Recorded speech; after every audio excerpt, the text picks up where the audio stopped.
Ladies and gentlemen, let's get ready to crumble! I'm Joshua Kemble, and welcome to Joshua Kemble's Livestream. I've been a freelance illustrator and graphic designer for over 20 years. I was an art director for 9 years. And when I'm not art directing and working on illustrations and graphic designs, I'm working on comic books and graphic novels, and that's usually what I do during my streams. And while conversations can go all over the place on this stream, from spicy and entertaining to goofy and silly, one thing stays consistent throughout every stream. I'll always be working on art. So pull up a chair, get your art supplies out, and get ready for an entertaining show that'll keep you company while you work on your own personal art projects. This is Joshua Kemble's Art Stream.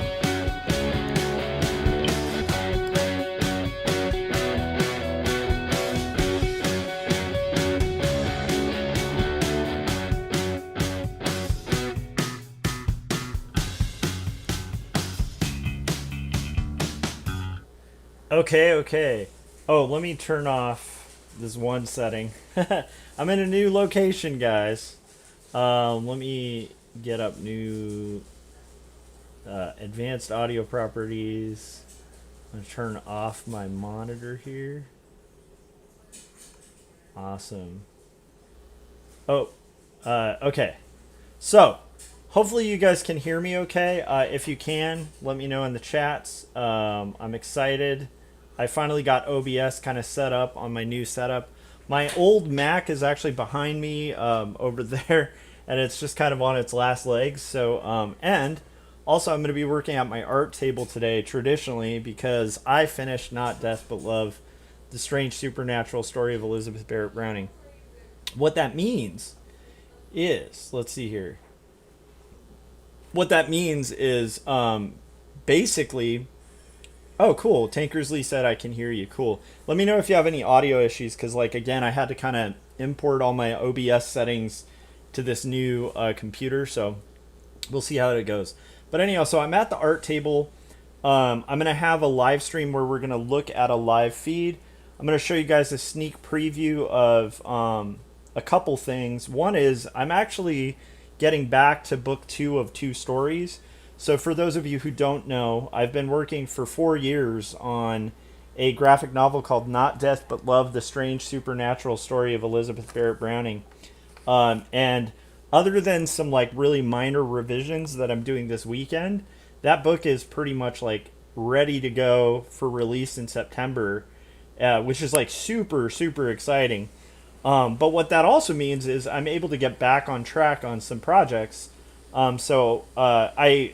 It's been 4 years, so I took a look at where I'm at on Two Stories, book 2, and I realized, wow, I made a lot more progress than I had thought, because not only have I already laid out all of the roughs, like here's the rough for the current page, for all 120 plus pages of comics for this graphic novel, but I'm also like 26 pages or 27 pages in, which is pretty cool.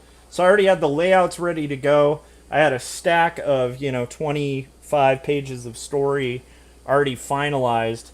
And I have one page that I've just been carving away at about every night, just going back to my standard schedule. So for those of you who don't know, Scott said, the man is back. I love it. Hopefully I can get the Artcaster settings going on here. I don't think it'll be a problem. I just have to like re-import all the stuff, which is, Scott, is kind of a pain, but at the same time it shouldn't be too hard. So anyhow, we have basically got a couple things I'm going to show you. So I'm working on Two Stories book 2. My goal is to get through inking one panel today. The last the last 8 days I've basically been doing, or the last 4 days I've been doing 2 panels of pencils a night. And so I have my page penciled, and then last night, the 5th day of working on this, I inked one panel. So we're going to ink one panel traditionally.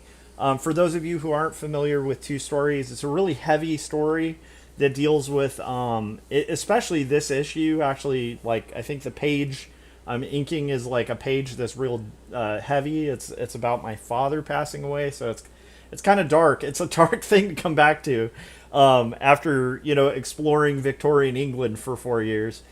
Which, by the way, there's a link to the pre-order for Not Death But Love. It's going to be a beautiful book. It's going to be big, pretty. Let me see if I can show you guys without messing up my setup here. I'll show you guys a sneak peek at my my printouts of the book, because as I work on a book, what I do is I make a little stack. Let me grab it. Ooh, that's a little tough without pulling wires. All right, I make a little stack of preview pages so that I can see spreads as I'm doing it. So that's all of the work that went into this book. Let me just give you a little thumb through. It's going to be a beautiful book, right? Full of lots of crazy, cool things. I'm really excited about it. It's going to be full color. Obviously, the white pages are just the backs of the spreads as I put them together. But that's as much as I'm going to give you. You can see sneak previews on the publisher Turner Publishing's website and stuff like that. But the book is going to have a cover that looks something like this. It's going to be actual. This is actual size, so it's going to be a big book. So make sure you pre-order that. But anyhow, let's get into the reveals. So the other thing I might have time to work on, depending on how fast I ink this panel, I might also work on inking a panel of Duck Cop. So I couldn't decide whether I wanted to do a kind of silly comic or not. And so, or just go back to like a really heavy slice of life auto-bio thing. And I had this idea of a story called All Duck Cops Are Bastards, ADCAB. And the premise of it is basically gonna be a duck who's a cop out for vengeance to avenge his dead brother. And so he becomes a cop. He doesn't speak. He just speaks in quacks. So he'll just say quack and people will understand what he's saying. And it's going to be ultra violent and very like indie comic. I'm doing it all on, I'm going to be doing it on chipboard with black like Sharpies, honestly, and then probably like a white acrylic marker. So that's Duck Cop, which is the dumbest idea I've ever come up with, and I think it's going to be awesome. But I have a story for it, and I've already kind of plotted out like a 24-page comic. So what I'm going to be doing on these streams is basically like bouncing between... I don't even need to wear these. That's kind of the cool thing here. I just realized I don't need to wear headphones because we got this. So anyhow, I'm going to try to ink one panel. I'm going to show you guys a sneak preview of Duck Cop and my kind of new setup here. So let's go to our setup. Ba-dow. Okay. I'm going to turn on my light. I kept it off because I have so many lights. That's one thing I'm going to have to work on is like all the background lights that are like blowing out my face here. I got to get the lighting situated. But you want it to be light. And then I'm going to take off my glasses because I'm actually, to get real close and detailed, I actually have to, like, I have better vision, whatever. It doesn't matter. None of you care about my glasses. So, Duck Cop, okay? Duck Cop, all Duck Cops are bastards. We're going to try to, I have, with this I'm taking a totally different approach. Like, my pencils are going to be about that tight. And then I'm just going to go straight to ink. That's kind of what I did with this. And it was super fun. It's very different from Two Stories. So that's to come later, but freaking Duck Cop, okay? All Duck Cops Are Bastards, ADCAB, is going to be amazing. It's a duck that needs to fight Big Bread, the big bread industry that killed his brother. And maybe we'll get into the very harrowing, deep beginning story of Duck Cop 2 and maybe be able to like ink, at least start inking a panel. So a lot of inking tonight. For now, what we're doing is a depressing page. where it is a sequence where we basically, in Two Stories, started off with like a mental breakdown at a bar. And then the character, which is myself, like years ago, before I ever had a kid, when I was very mentally unstable, walking into traffic, and then not really knowing how to kind of deal with being abandoned in Portland. That's like where the story left off, the last two stories. And so this Two Stories is going to start off with a breakdown at a bar, kind of stumbling through traffic, and then remembering, like after kind of recovering the next day, remembering losing my father, and then this exchange we had over a bike when I was a kid, and I was kind of a snotty, unappreciative teenager. So right now we're kind of flashing through the hospital and going scene by scene of like the hospital death. The panel I inked so far is this, where it says I went into his room where my mom was waiting, and then it's going to kind of go on to, and then they did it, and we're going to see the monitor, and then after that we're going to see the monitor shrink. But if you see the difference between the approaches of these two books, this one's huge, right? It doesn't even fit on the screen. Like, this is my hand, right? Like, the panel's the size of my hand. And then just to give you a perspective on it, like the Duck Cop pages, this whole thing is this, like, it's a little bit bigger than my hand, so it's almost actual size. I'm going to be knocking this out. So I think juggling those two things will be fun. Tankersley said, can it be a Duck RoboCop? Sure. I mean, but it's Duck Cop, you know? He's going to avenge his brother's death by Big Bread. So, and the first page of that, I think I'm going to have, like, a scene at a park where poor Duck Cop's a young duck, and somebody innocently feeds the ducks when there's a "Don't feed the ducks" sign at the park, much to the horror of Duck Cop as he watches his brother choke to death on bread. Scott said, it's funny, in college I was working on a comic called Cyber Duck, who was half duck and half robot pilot. Robot! I don't know, I say robots now instead of robots. Alright, let's get into it. So, and then he said it's like Howard the Duck Detective Noir. It's a little Howard the Duckish, yeah. It's going to be like super gory. I will say that. It's going to be very, very violent, very noir. Okay, and it's just a dumb idea that I also kind of think sometimes, I've talked about this before. Let me get my rolling ruler, okay, so we can start inking while I talk. And if you guys want, feel free to super chat just to support the channel. But we're back to rulers. Like, that's one thing that I did stylistically on Not Death But Love that I'm gonna miss, is I didn't use any rulers. So like on Not Death But Love pages, let me see if I can find a decent one. On my Not Death But Love pages, if you look, like, there's no straight edges in the areas, so like doing backgrounds went a lot quicker because I didn't have to use straight edges, but I still did pretty immaculate work. Like, this is an example of like what one of the spreads for this book is going to look like. Now this is on a cheap 4-color printer. Imagine when it goes to offset. Like, Turner's going to do, you know, actual signatures, like, you know, that are bound. They have a hardcover that I would recommend. It's like, I know it's like 30 something bucks, but it's 243 pages of just beautiful artwork. I would recommend you guys pre-order it. Anyhow, sorry. So anyhow, now I'm back to rulers, but it's kind of fun getting back to traditional work. Feels like home. Like, I don't know, Scott, did you have that too? I guess you did most of.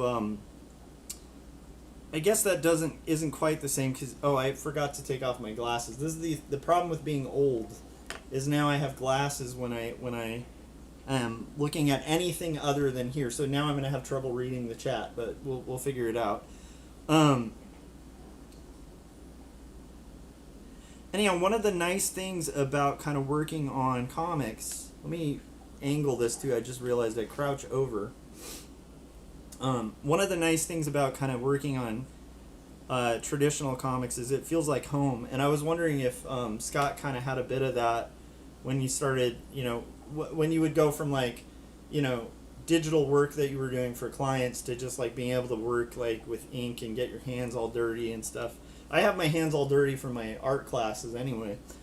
But I've been just excited to like have a couple projects going and have that pressure of the deadline just off my back.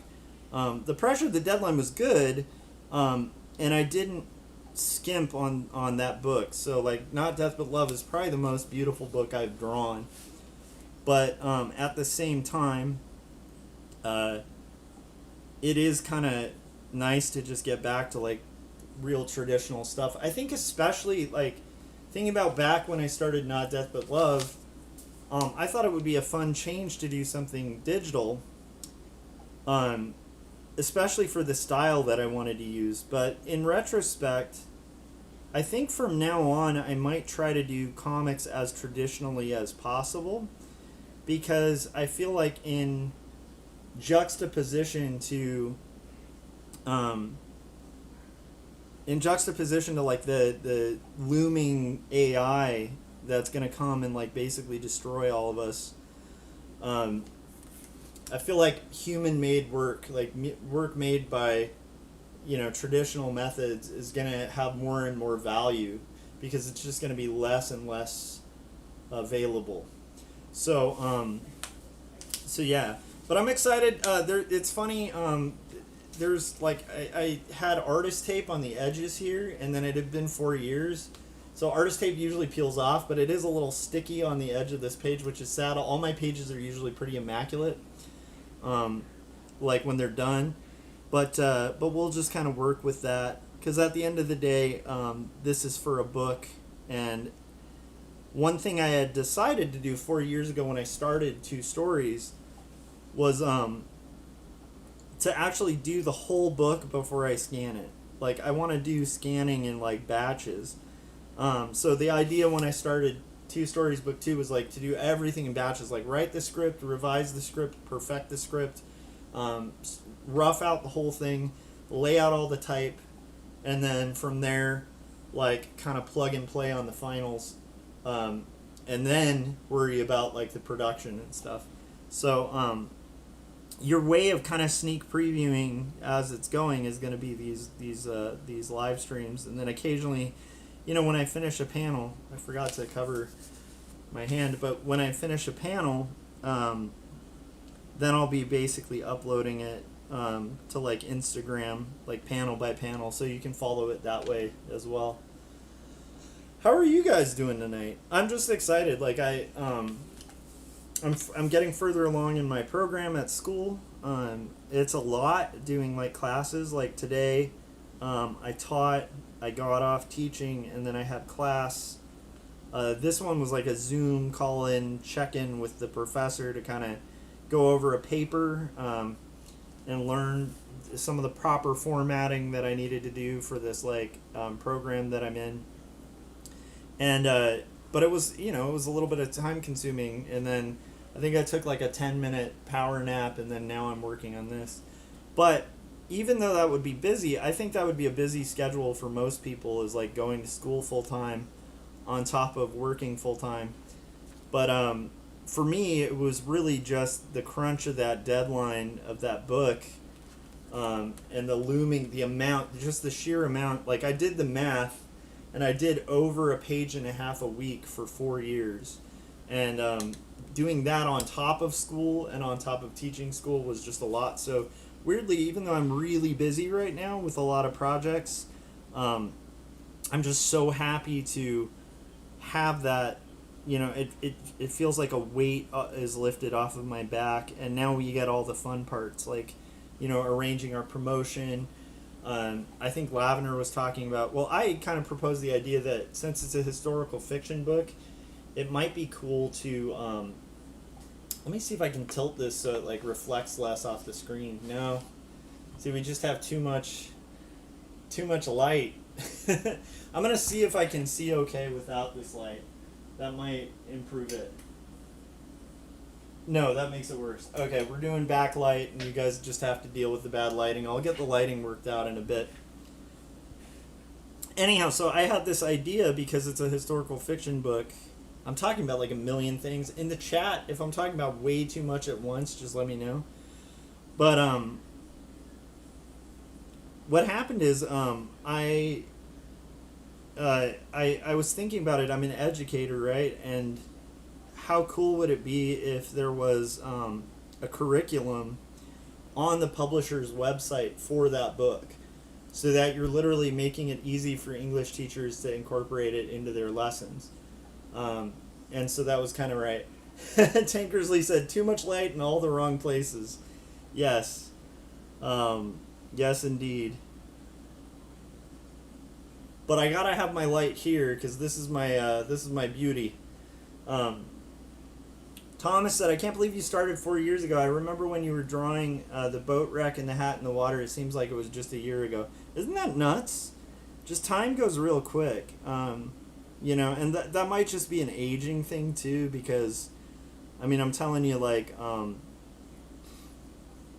yeah, there's been so much. I mean, back then I was an art director. Like, there's so much that's happened since, but that's kind of the beauty of making books, in my opinion, is like, you know, when you guys read a book by an artist and stuff, you know, if you're an artist, you know what goes behind the book, but when you're the person who created it, there's so much involved in that book. Like, Not Death But Love, for me, I'll be able to go to like a page and be like, that's when this happened. That's when my son turned, you know, 14. Well, you know, not 14 yet, but when he turned 9, right?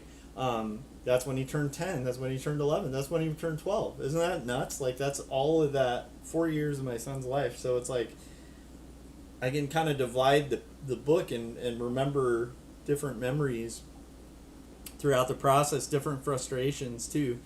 And I feel like that's kind of half the beauty of making, that people miss out on by doing like cheats, you know?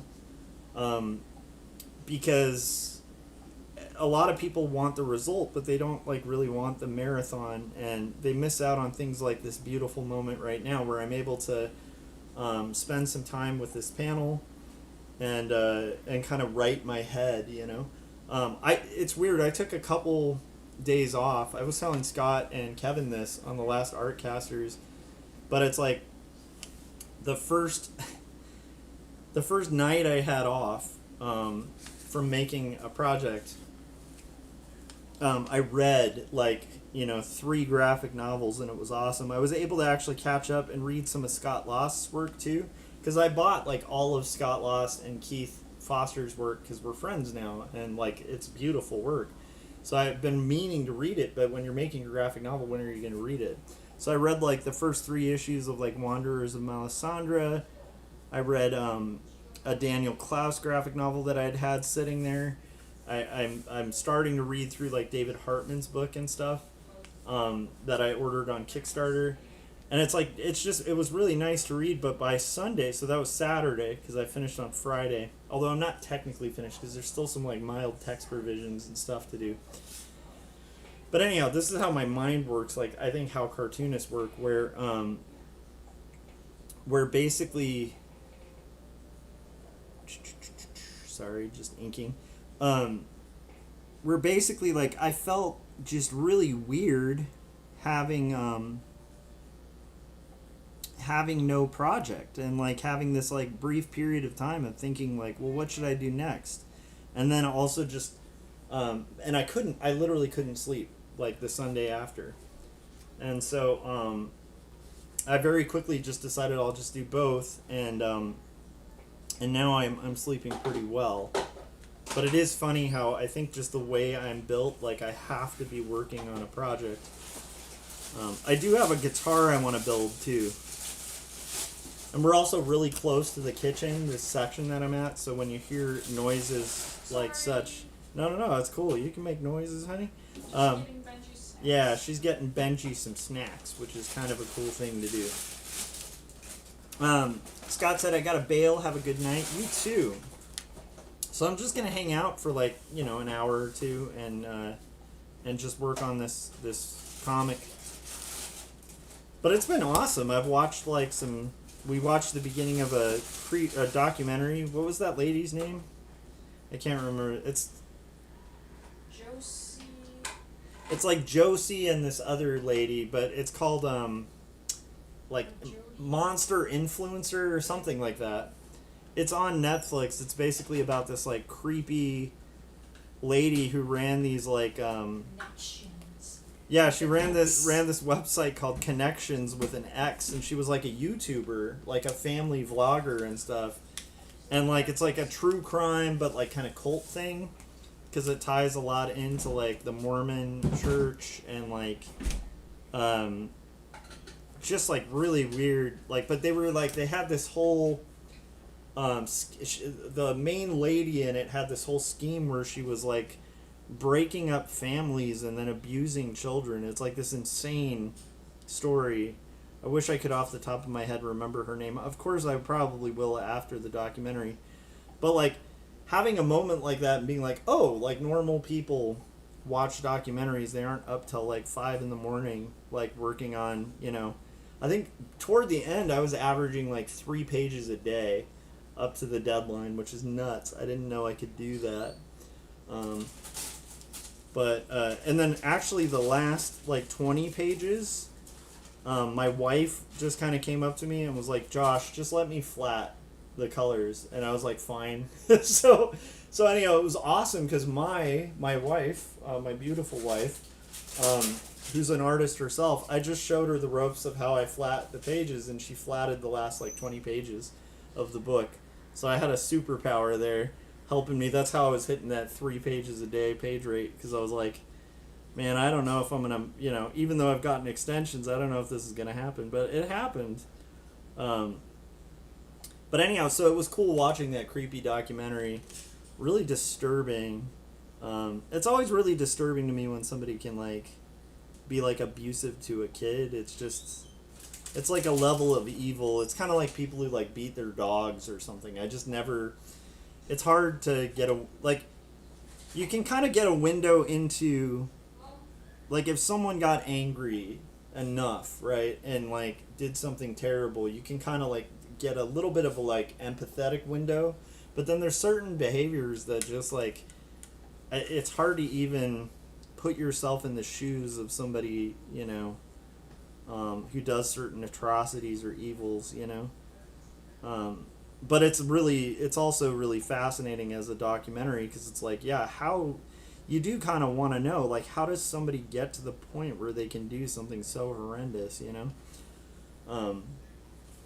Oh, Dylan said, hi, Joshua, in chat. You're live streaming again. Yeah, I'm trying, man. I still kind of have my setup, so usually on my other setup I can see how many people are here or watching, and I don't see. Let me see if I select the stream. Okay, I got it now. I got it. All right. Now I can see how many people are watching the streams. But this panel, I mean, my night is pretty easy for this panel, because I don't think it's gonna take that long to do. It's like it's a close up of a monitor. Do I want to freehand these circles or get the circle templates? I think I'm gonna freehand them. No, you know what? It's Two Stories. We're gonna circle template. A lot of this stuff, like, I haven't used in a while, like, for my own work. So it's gonna take a while to kind of get the hang of. Yeah, we'll just find a circle template for some of these, just to kind of keep that schmoovness. The schmoovness. Scott left, so, you know, I was gonna say, you know, he's very smooth, but he lost the schmoov benefits. Yeah, today's been really fun. We were painting. We're working on like painting color wheels. We're at work, and that's like the lesson we're kind of working on. And it's fun to kind of see early color theory like start to unlock with students. I feel like that was a really big moment in my life where Dylan said the circling template. I like it.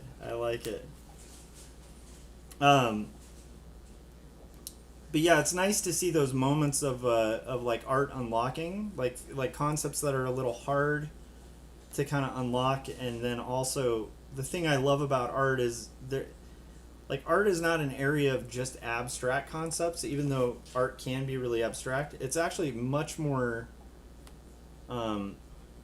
clear, because with art, like you kind of, it's kind of hard to fake fundamentals, you know what I mean? Like you kind of show it. Like you show what you've learned in practice. But it's also one of those things of like, dude, I'm nowhere near perfect, you know, at this medium that I'm doing. We're all kind of a work in progress, so it's fun to kind of help kids, you know, along that early path of like learning how to kind of be analytical, see color, see things like that, but also allow themselves to make mistakes and kind of roll with it, because that's kind of art, right? Like while I'm doing this, I might mess up my inks, right? And when you're younger, you know, you'll like, I don't know, maybe you guys are better, but like when I was younger, I remember starting pieces, and you know, it would come out so good at first, you know, because you're tenderly approaching it like with fear, you know, probably too much fear, right? But of course you're approaching it with a little bit of fear because you want to get it right. And then there's that moment, you know, early in drawing, like when you're learning how to draw, where you're like, oh man, it was looking good in this one spot, but now it looks like trash, you know, like, and as a young artist, that can be like devastating, where you have this idea and you want it to feel a certain way, and then like you hit this point of reality where you're just like, man, I suck, right? And learning how to just kind of roll with that and get over it or improve it, or just stop and fix it. Like, it doesn't have to be perfect on the first pass. Tankersley said, I like this better than digital art. I like this better than digital art too, although I will tell you, I am really happy and proud of the work that I did digitally on Not Death But Love. Like, that book looks super traditional. I approached it the same way I would approach traditional. It's funny, it'll probably look more traditional than my than my traditional stuff. But it's digital. But yeah, it's nice to get back to it. I just love having, just getting my hands dirty. It's fun. And I've been doing tons of traditional art, you know, for my classes and stuff like that, but I am excited because I do think it makes a better stream. Like, it's at least more interesting to watch, right? Hopefully, if I get the, settings and stuff working okay here.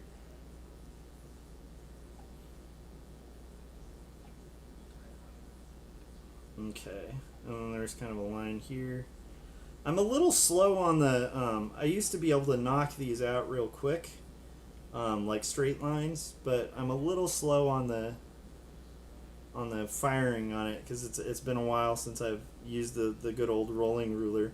This thing was like my bread and butter for like 20 plus years when I was doing t-shirt art, because like almost all of my t-shirt art that I did when I was doing that for a living was traditionally inked, as well as like almost everything I did as an illustrator was like traditionally inked. And then when I was an art director, everything was like directly to Illustrator, which was a little I don't know, like soul searing, because I love Illustrator for type, but like just doing everything in vectors just I feel like killed my soul after like 10 years. So there's something beautiful about the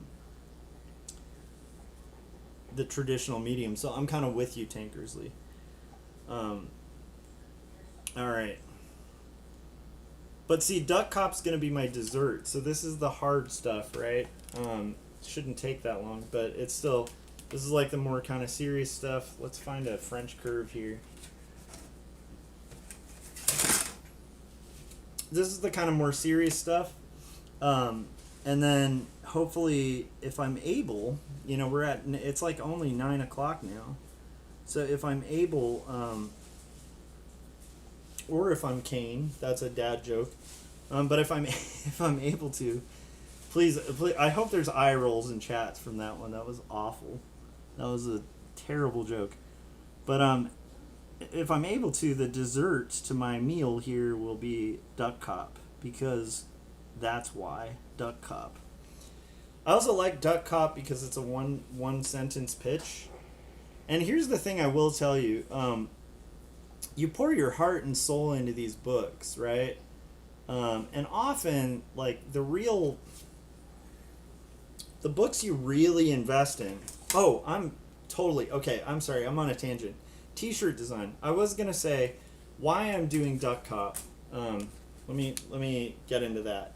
So, when I was doing T-shirt design, a lot of how I made my bread and butter was, or my money or whatever, was with like a concept that nobody had done, or a concept that somebody had done but I did better, and so concepting, coming up with ideas, was like half the job of a T-shirt artist at its peak. It was like, can you come up with a cool idea that says something without promoting a brand or something like that? That has some kind of concept, whether it's an abstract concept of like, nature versus technical, or beauty versus horror, or whatever it is, or like a more kind of silly concept of like, like doing like a B-movie Attack of Literacy poster. And here's the thing, like when I was concepting, I'd fill like sketchbooks with like mind maps and stuff like that to come up with concepts. And the concepts that always ended up making me a ton of money were things that were just dumb ideas where it just seemed really obvious and no one had done it. And but they're funny, And I've been playing with this Duck Cop idea with a person I work with. Like, we were just kind of riffing on this joke of like, we should do a comic called Duck Cop. And the more I thought about it, the more I really wanted to do it, because I had that weird feeling that I used to get when like I came up with like Attack of Literacy or the League of Cliche Evil Superhero Villains, it's like a feeling you learn how to kind of, like, this could actually be something, like, not like, it may not be a hit, but I think it might actually make a really cool comic. So as much as it's a dumb idea, I really am excited to pursue that, because I did learn from doing T-shirt art, like, you don't want to sleep on those things. Like, if you have that thing, that gut instinct of like, wow, you really should do this because it's hilarious, then I think that's a good thing to feed. And so I didn't want to like set that on the back burner and not take it seriously, even though I'm gonna have fun with it. Because like sometimes those ideas are the things that take off, whereas the thing that you like pour your heart and soul into, that's like really super meaningful, sometimes that's just not for everyone. But like, who doesn't like like RoboCop or Back to the Future? A lot of these stories are kind of like silly premises, but they're cool and they're well executed, and you almost can get more meaning from them sometimes than like the really super deep, like, here's my father dying kind of story. Dr. Duck, he's a real quack. Nice. There's gonna be a lot of duck puns in it too. Yeah. So anyhow, anywho, that's basically kind of explaining why I'm excited about Duck Cop. Is it gives me that weird feeling of like something I should do, even though it's like really stupid. But it's like cool stupid. I don't know if that makes sense. So we're gonna do it and see where it lands. There's a million stories out there about ducks, but at the same time, like, one of my favorite stories growing up was Darkwing Duck. I loved Darkwing Duck, and so this will be my like super violent ode to Darkwing Duck,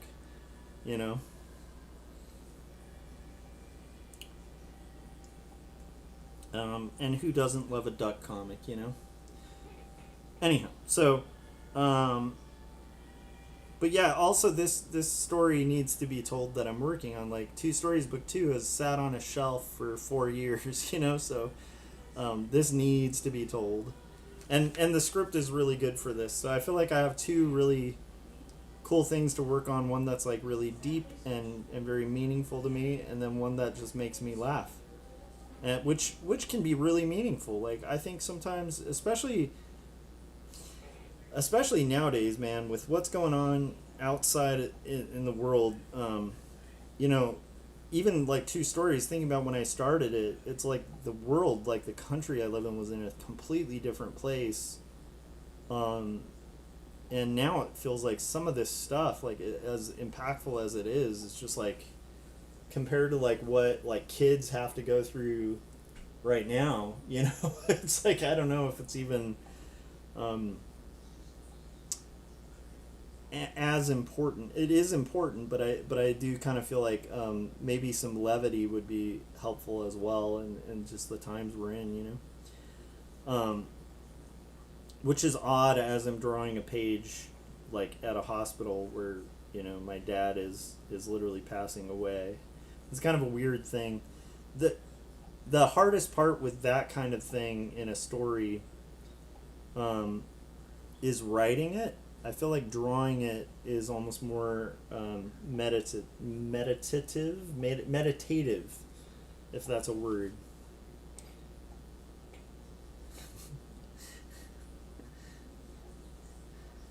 It's more meditative. I don't know. Anyhow, so how are you guys doing? Like, what are you guys working on? It's been a long time since I've been live streaming. I've been up to a lot, right? We finished Not Death But Love finally. That's a big thing. But what have you guys been up to? I haven't heard from you guys in a little bit. Um, Hopefully, I think a lot of you saw the Artcasters, the 500th episode. That was like a legendary thing. Scott did such a good job, like kind of putting that thing together. And our last one was like Scott had his birthday on stream, so and we got Kevin Cross, my brother from another mother, returning to the show, which is pretty cool as a co-host. So that's fun because that means like every week I get to hang out with my buddy Kevin. Um, and I think we have Luhan lined up for the next one. I think Jim's going to be on to talk about The Sad Producer, which is a really good story and kind of resonated with me. It's Jim, so it's like it's lighthearted, but it's also very like a very meaningful story. I don't know if that makes sense. Like you have to just kind of watch it. Check out The Sad Producer by Jim Luhan. The other thing I need to load on here are my break videos. I don't have those loaded in here on my new OBS, but I definitely want to get all those amazing videos made by like Paul Pate and Frank and by Jim Luhan. I want to get all those kind of uploaded on this so that I can obviously use it. At some point, I'm gonna have to get a replacement desktop. That's one thing that's tough, man. The computer thing, where I feel like a Mac has a good shelf life of about 10 years, like as a computer, and then you're running on eggshells after that. So I'm hoping to replace that at some point. But you know, with the career change and stuff like that, and then we recently had to have our roof replaced. That was nuts, dude. I don't know if you guys have ever had to get roof repair, but probably, from what I understand, it sounds like one of the most expensive house fixes of all the things to have to fix in your house. I think that's like one of the huge ones because they have to like pull off all the roof tiles and stuff like that. Somebody just messaged me or something.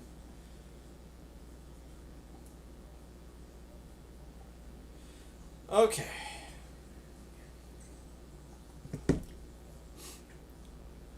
And we have most of this kind of working. We're kind of getting there.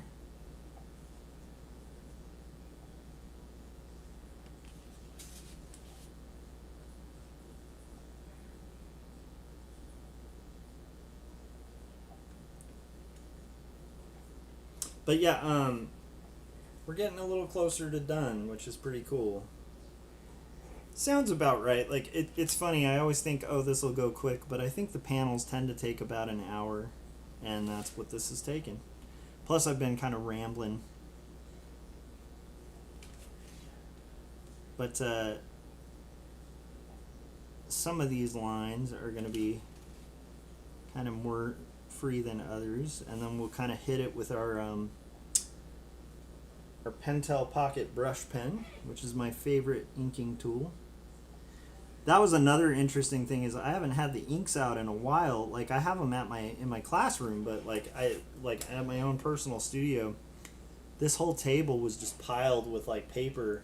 So I had to like clean my art table and like rock all sorts of stuff to just kind of fix it up. I wonder if there's an angle that has like less backlight or something. It's not happening with the light yet, guys. I'm so sorry. I will fix the lighting setup at some point. It looks like I'm emerging from like a blurry thing, but hopefully you guys are looking more at what I'm drawing than anything else. We're almost done with our outlines. That's cool.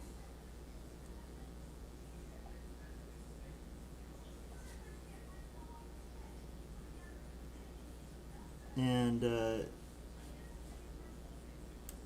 yeah, I'm excited though. We have a bunch of ideas for Not Death But Love. We're hoping to do like a seance release, and so I'm hoping we'll be able to do that.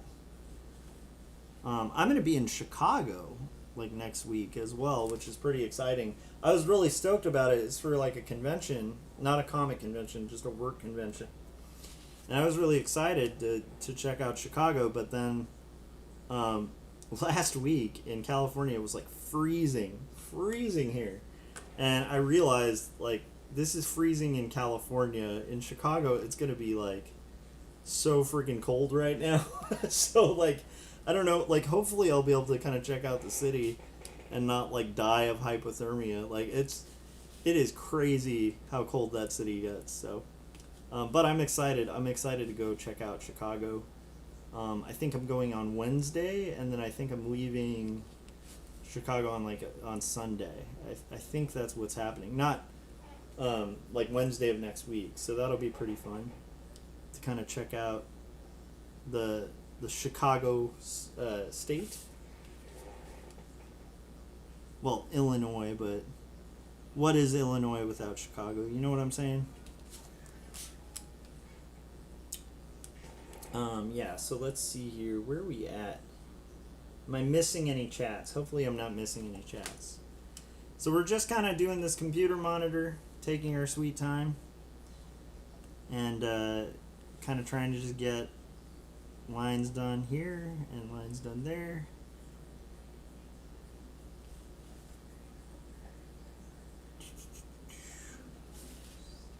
And then I will do brushwork at the end.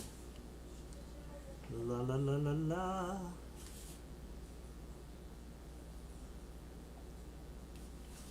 And because I'm insane, I'm going to redraw this computer exactly the same in the second panel. Because that's Two Stories, man. We don't do shortcuts with Two Stories. We redraw backgrounds over and over again.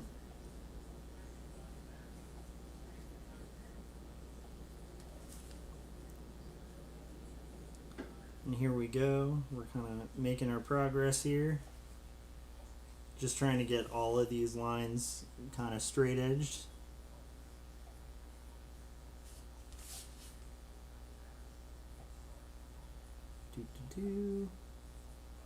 I love rolling rulers. These are technically called architect's rulers, but they're great. They're fantastic.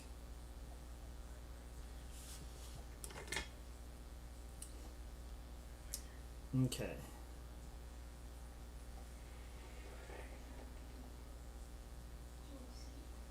So I'm aiming to do a panel a day when it comes to inking. And then if I'm at the penciling stage, I'm going to try to pencil 2 panels a day. That's kind of my goal. Obviously, I won't be able to do that when I'm in Chicago. And I gotta actually talk to Scott because I probably won't be able to do Artcasters, or maybe I could do. I don't know. I gotta work it out, but I probably won't be able to while I'm at that convention. Not this Thursday, but next Thursday will probably be a Scott and Kevin Artcasters, is what I'm guessing. All right. So we're closing off these little shapes very slowly but surely. And if Frank Salazar was in the chats, he would say, "Don't call me Shirley," because that's like a Frank Salazar joke. But yeah, we're just kind of making some steady progress here. Might heat up some coffee in a second too. But I really want to get to duck cock too, so I'm trying to be patient. It's kind of like a kid. That's going to be my dessert, right? By the way, that's a technique I recommend. I think I've talked about that before, but like when you're working on long projects, give yourself desserts. I don't know if that makes sense. Like, don't give yourself vacations, okay? Give yourself desserts. And by that I mean like have something set up psychologically that you're allowed to do when you're done. So if you have a favorite TV show, use that for self-discipline. I don't know if that makes sense. But like if you have like a favorite TV show that you love watching, but you also have the thing that you feel like you were put on this earth to do, the project or the book or the whatever it is, work for like 30 minutes at least on that thing, or like have a thing like one panel a day, and then you're allowed to do that thing that you love doing once you're done doing the thing you really love doing, and like real love, like art and stuff is a sacrifice. So it's like you to make it more fun, just gamify it, right? Like if I beat this level, then I'm allowed to whatever, I don't know if that makes sense. But that's helped me finish 3 graphic novels so far. That little trick of like, okay, when I'm done with this, then I'll be allowed dessert. In this case, my dessert is Duck Cop and maybe working, at least starting a panel. I'm not expecting to necessarily finish it. So now we're gonna, I should have a test sheet out for my line, but I know this brush is good because it was working beautiful yesterday. So we're just gonna kind of start putting in those beautiful brush strokes, and filling our blacks.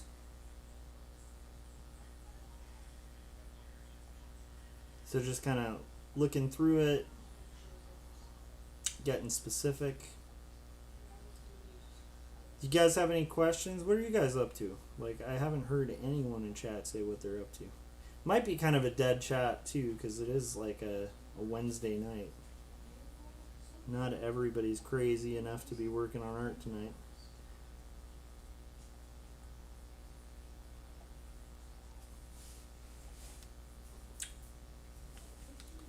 So that documentary is crazy though. Like I think one of the things that's really interesting about like humans is the capacity of people when they get suckered into like a false belief system, how like malleable their morality becomes. Like if you can convince somebody that they're doing something for the greater good, or like for something greater than themselves, you can get people to do really great things, but you can also coerce people to do like horrific things. And that documentary I was watching just like really highlights that. And I think that's what makes it kind of interesting to watch, because you just kind of wonder often like what would it take for like would I get suckered into something like that, And I think that's a good question to ask yourself if you're ever kind of like watching a documentary that's like true crime or something like that. Just kind of ask yourself like, am I the person who wouldn't have fallen for this scam, or whatever it is, Because sometimes we can be like, that wouldn't be me, and it's like, no, it actually very well can be a lot of people. So I don't know. I don't think I would be suckered into something like that, but who knows, you know? Because like a lot of these people, you know, are real deep in these cults and like um, can feel pretty like a weird obligation outside of themselves, you know. That's also good for writing, right? To be aware of that. Dylan said, "Did you know that the show Gravity Shows Falls? There's an in-show TV show called Duck Detective. It's a funny character." I didn't until I was pitching this idea. I have watched Gravity Falls with my son, but I did not remember that until I was pitching this idea in our art chat. And then Corey Kerr sent me the link to Duck Detective, and I was like, oh man. For a second, I was thinking, I'm not going to do my Duck Cop comic. But then I realized, like, dude, there's a million stories about ducks as people. I think there's an old Detective Duck that's a comic that had Donald Duck in it, right? So it's like, I don't think, I don't know, it's such a dumb idea. I'm not super worried, but yes, I did get a kick out of that. And I did have a moment of going, should I even do this if it's been done? But it's different enough to where I'm like, I feel good about Duck Cop. But yeah, the Duck Detective thing was really funny. Dylan said, right, I like to check myself to make sure that I'm not getting myself into a cult. I think it's a good thing to check, right? Because it's like you watch these documentaries and like sometimes it's like I've met people, you know, I live in the LA area and stuff, and I've met people who fell into the Scientology thing real easy, you know. Dylan said, exactly, Joshua, there aren't that many new ideas. Yeah, exactly. And also your version's going to be better, and or it's going to be you. Obviously, like really clear, you know, like don't rip people's ideas off, but at the same time, like, you know, don't be so worried about that kind of thing. I think sometimes even bands and stuff will like obsess about like originality and stuff like that. And it's like, I don't know, man, just write music and try to write it originally. And then if a song sounds a little similar to another song, well, that's gonna happen. There's only so many chords, right? And then just deal with it then. But you don't have to like. I feel like people are overly like people put themselves in boxes that they like art isn't about like art learning fundamentals of art is about boxes, right? There's these boxes you learn and stuff like that, but I do kind of feel like the beauty of art is we really shouldn't be putting ourselves in boxes. Like Corey said, yeah, 2 stories, yep, we're inking a panel. How's it going, Mr. Corey Kerr? I need to catch up on your comic, Corey. It's been a while. There's at least like 6 pages I haven't read. So I'm going to have to check that out. But at least I got my streaming working, Corey. You'd be proud of me. I got my OBS kind of working. I had a couple pitfalls, but I got it working on my laptop. So, nice. Dylan said, yeah, Corey Kerr's here. But yeah, I think sometimes we can get like really, really concerned with originality to the point of just insanity, you know. Like I feel like originality is something like a lot of, I don't know, it's like a high school concern, you know. It's like I gotta be unique, and it's like, yeah, but like the shirt you buy is like I don't know, there's not a lot of uniqueness. The uniqueness is going to be your fingerprint on it, which I'm going to put my fingerprint on here because my finger's getting inky, so why not? But the way you approach it is going to be different than somebody else's approach, you know? But ADCAB is mine, so it's going to be Ultra-Violent Police Duck. That's what we're going to hopefully work on after I'm done with this panel.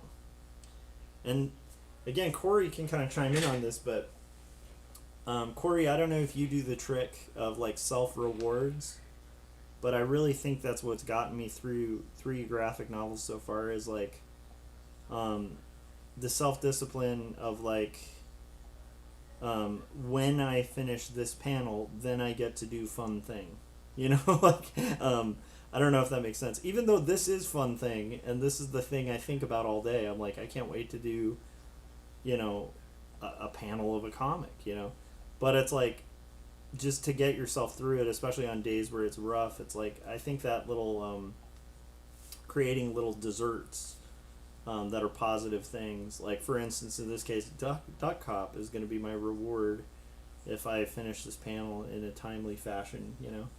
Dylan said, my aunt showed me her tiny soap she makes, and I looked into tiny soaps on Etsy to get pricing since she asked me what I thought for a price. I showed her a screenshot. She texted back saying that, oh, Dylan, you can't stop your story there. I know you have to break it into chunks. Also, are you sure your aunt isn't a part of like a secret fight club? Is she getting that fat from hospitals, Dylan, or is she legitimately getting her lie through like a dealer? Sorry, that was a Fight Club joke, but she thought she had a unique idea. I told her that she should still do it since most everything isn't unique. Yeah, dude. As long as it's not patented or something, like, yeah, go for it, you know? I think a lot of people delay or will use that kind of thing as like an excuse to not do their thing. And it's like, just do the thing. Do the thing. And, you know, in this case, Duck Cop is going to be one of the things I do. It's going to be really horrible. Okay. Just getting rid of some of that extra ink. So we're getting there, guys. We're just filling a monitor, a screen here. I gotta tilt my page. I still have a little bit of cleaning to do on my space here, but let's get these going. The thing I love about the these brushes are so cool for just getting really thin lines. I always feel like I don't know, there's just a really unique kind of hatching you can get with the thick and thin and stuff.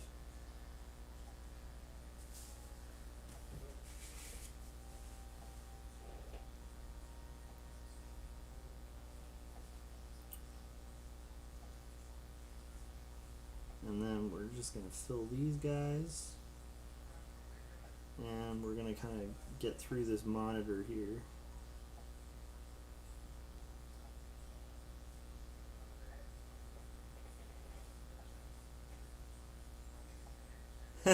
Dylan said, I don't know. She said it's made from goat's milk. I don't know about that, Dylan.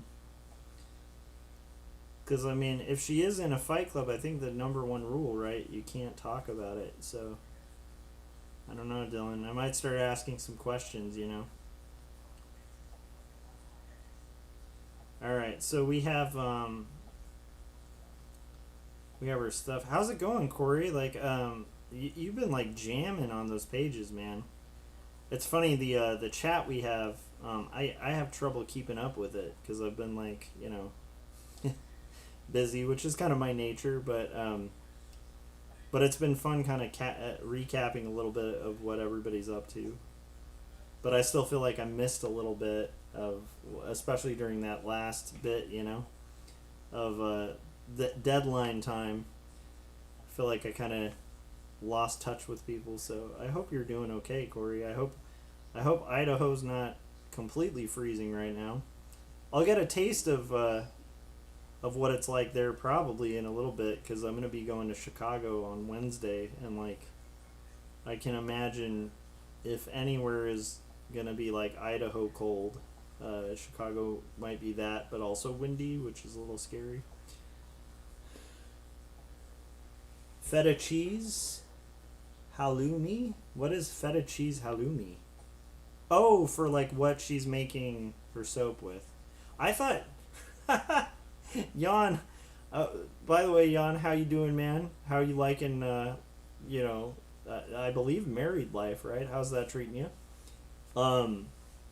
But I thought for a second, Jan, that you were just like shorting out and just saying like feta cheese just randomly because my brain is tired. So I had forgotten that the goat's milk, but that anyhow, forget that, disregard that. Jan said nice looking page, nice. Corey said I'm doing good, trying to decide if I need to build a 3D model of a factory. Well, here's a question: do you need to build it or do you want to build it? Because if you do, it's going to be an investment of time, but the cool thing is you'll always have that prop, and then you have less perspective work to do once you have it built, right? So it's kind of like I would try to. I guess that's probably, knowing you, Corey, we're kind of similar in that way. You're probably weighing out the pros and cons. Like, is the time investment worth the time save, right? And I would just ask yourself, how many times do you need this factory?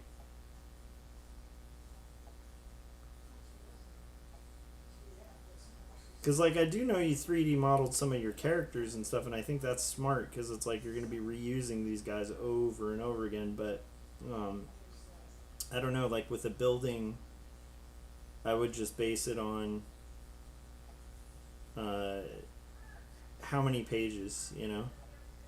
And then how long will that take to kind of measure out and do in perspective, and then versus how long would it take to have it as a 3D model so you can kind of freehand it a little more.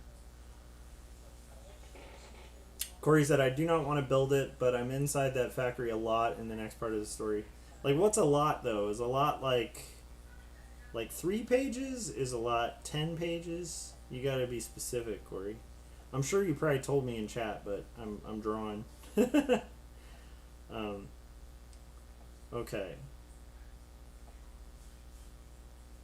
In a weird way, when I ink, I am using a little bit of the Scott Loss technique here, because like, not that I'm inking panels I want to ink, but I'm like, if I get bored with like color fill, which is what I'm kind of doing here, right? Then I might do a little more hatching. I don't want to do hatching work there though, because then I'll smear it. That is something to be cognizant of when you're inking, is like, you know, try to ink the direction your hand moves, because if you ink and then you move up, right, you're gonna smear, and ink is smeary.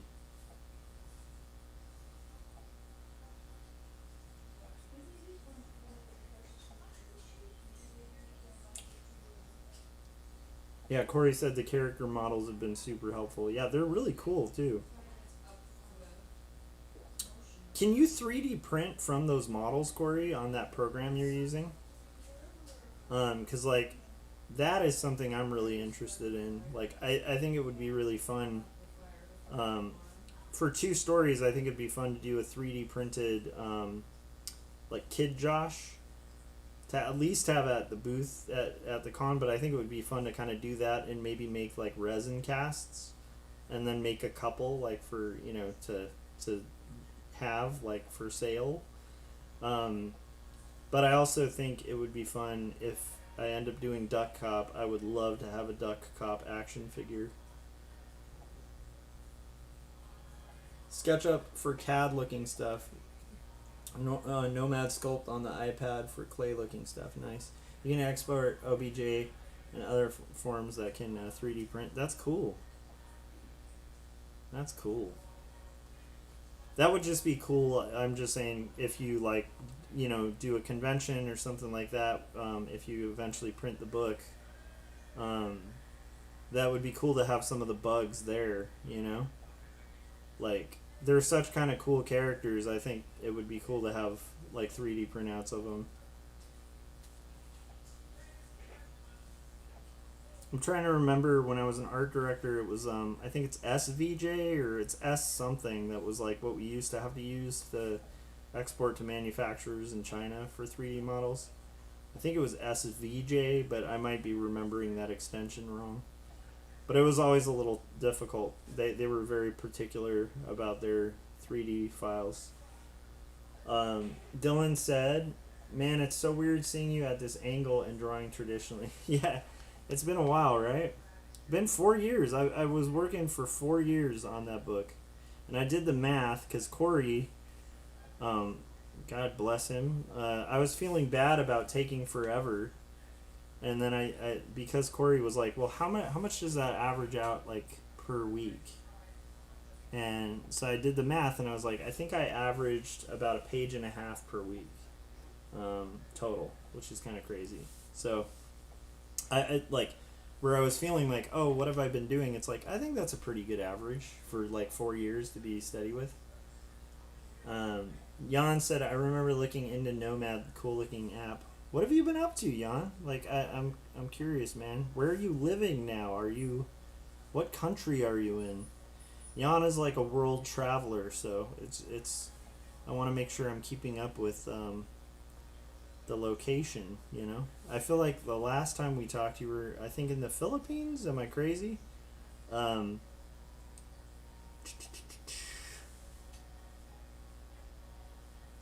so here we go. We've got this kind of going. But yeah, I would love to, like, the next Crestline meetup, Corey.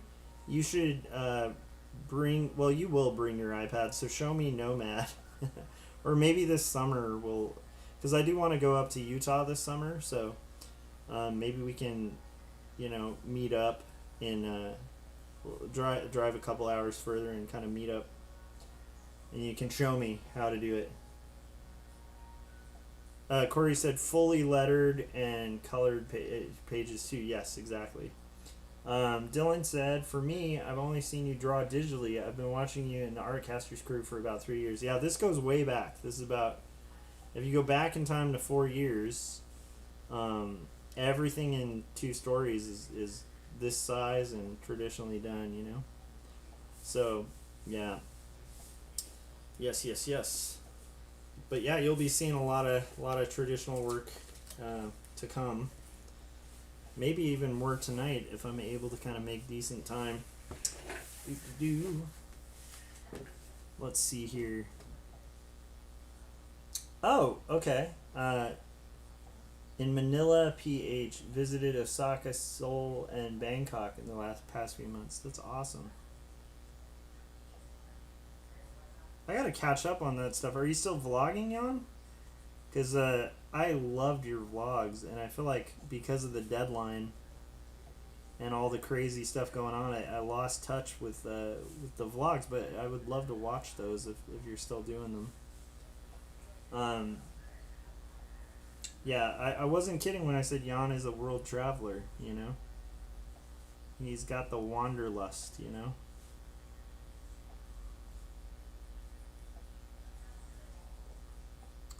Um, let's see here. Let's keep going. We're just kind of getting through. It is kind of a bummer the edges of these got that tape like residue on them.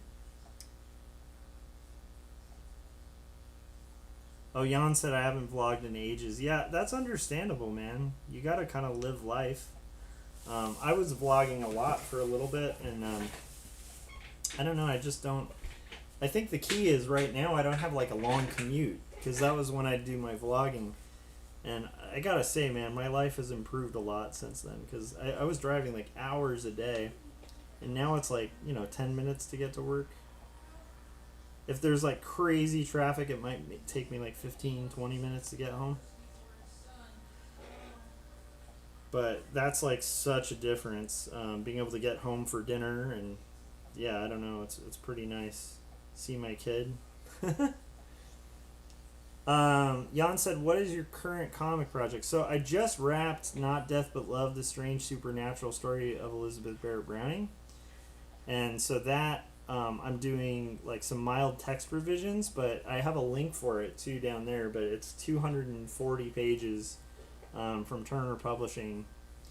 And that one is wrapped, so it'll be released in September, but it's up for pre-order now on Amazon. You can also get it direct from the publisher at Turner Publishing.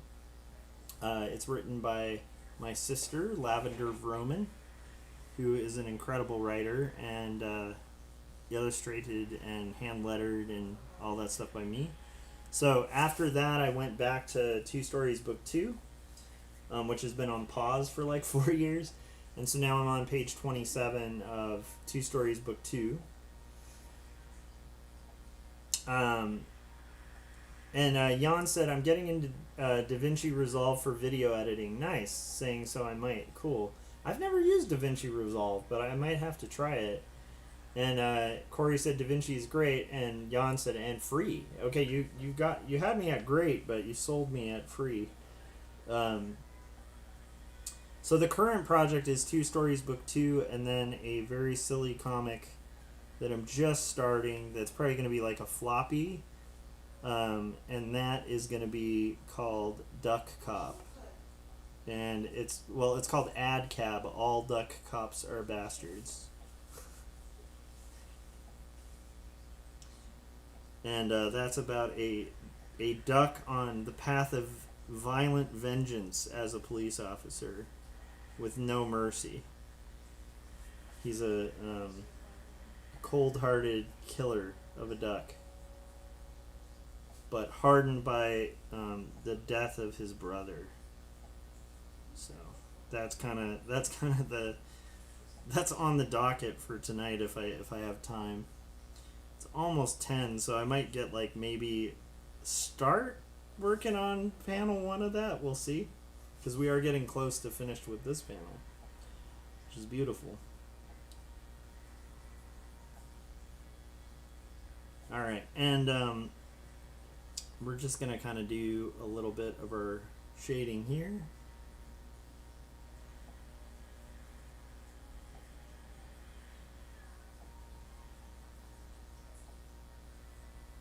And got a little bit here, a little bit here.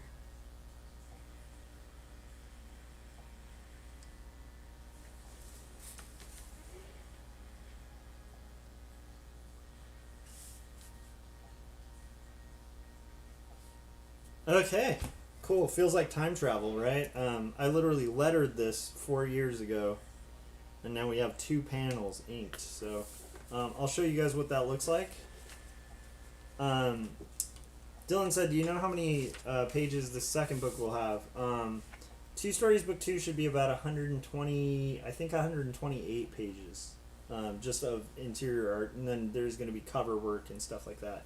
But I think it maps out to it was either 128 or 124. So I'm a good fifth of the way in.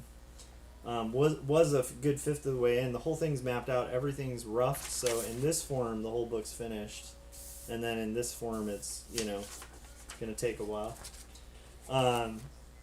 Yeah, Jan said nothing like pen to actual paper. Yeah, that's kind of how we started on that. Yeah. So okay, here's what's gonna happen. I'm going to call it a day on this, and we'll ink another panel tomorrow. Because I'm going to stick to inking 1 panel a day and penciling 2 panels a day if I'm done with inks on a page. So to be continued. Also, because it was 4 years, there was some kind of coffee stain or something. I don't know, man. Things happen in 4 years. So, but we work with it. We roll with the punches. All right, let me. Did you have to look back at the first book to get familiar again with the art style, since you had to do a whole different art style for the past 4 years? This style is pretty innate to me. I feel like when you've done a couple 100 or so pages of a certain style, it's pretty easy to default back to it. What's fascinating is with Not Death But Love. It was such a different style for me. That it was very challenging, but by the end of it, if I had to work in that style again, now I can just bust it out. But this is more equivalent to my regular style, so it's pretty easy to kind of get back into it. I did have to look through it again, just to find specific stuff like costumes and character designs and stuff. It took me. I kind of had to glance through the pages I had so far. Folgers in your cup, nice. Yes, actually, speaking of, I might get some coffee real quick, and then we're gonna switch to All Duck Cops Are Bastards because we have time. So let me grab.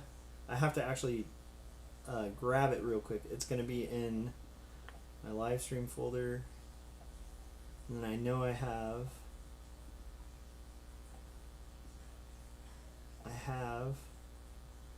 my Luhan stuff in here. Yes. Okay. I'm going to put on the Kemble files. We'll just import them as we need them. I'll put on the Kemble files and then we'll come back. Okay.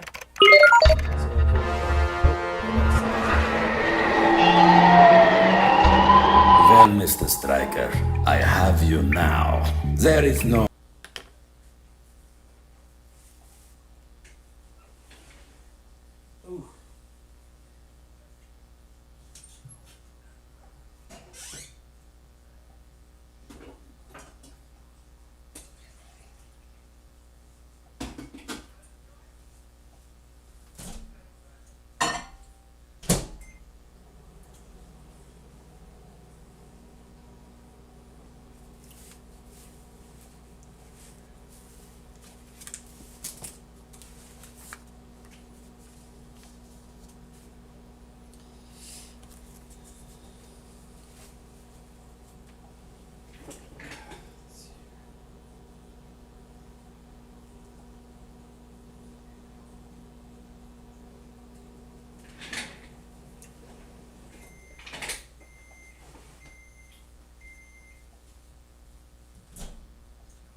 All right. So I have my art table cleared. Got to move some of this stuff. I still have to reorganize it so it's less dirty. So here's All Duck Cops Are Bastards, page 1. It's just going to be like a nice intro page. I'll probably do a different cover. What did he say here? Got to bounce. Good seeing you all. That's what Corey said. Nice. Have a good night. Oh, it said we can still hear the microwave in your footsteps. I muted it. Oh, I muted the Kemble files. I muted Jim's. Thanks for the heads up. And then also Jan said, stay warm. I hear that blizzard is all over the news here. Okay. Oh, is there a blizzard? That's wild. Okay. So here's what I'm going to do is I'm going to start working on, like, the premise of this is that it's going to be a much looser book. I think I'm going to have him have, like, a hat. So I'm just going to block in shapes for, like, what I want to do for him. Like, he's going to be holding his brother. We're going to have the don't feed the ducks thing here. And then some text. Okay. So, we're going to kind of start this out and see what we can do. So let's just jump to ink for fun. That's kind of the fun part. That's some sick artwork, Joshua said, Dylan. Yeah, Duck Cop's going to be, like, I'm not kidding. It's going to be noir. It's going to be awesome. So, and I'm going to do it on chipboard and then use just a really cheap Sharpie. And I'm going to be using white acrylic marker, cheap white acrylic marker. So Acrylic markers are cool, dude. Yeah, I'm excited about it. So here we're gonna have like a sign. Let me draw the person first, and then I do want to look at a Wonder Bread logo real quick. I'm gonna pull that up on my screen too, because I want to have the person holding a Wonder Bread logo. Dylan said, when will you work on the Victorian jet ski? That's a bigger project. So one of the things I liked about the Duck Cop thing is it's a little more one and done. Like I can do it in 24 pages. Victorian jet ski, maybe I'll start doing this as like a way to balance out my more serious work. That will happen one of these days. I already have a plot and a little bit of that written out. But okay, let's start drawing. So I want to have a person here, and they're gonna have like a hat. So we're just gonna kind of work on the hat, and I'm working with a lot of this is gonna be built with shadows. So I'm gonna build with shadows.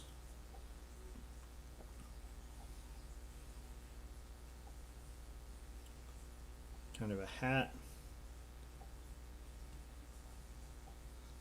It's a risky way to draw, guys. I don't usually do this. I'll usually kind of work everything out in pencil, but I want to work things out in ink.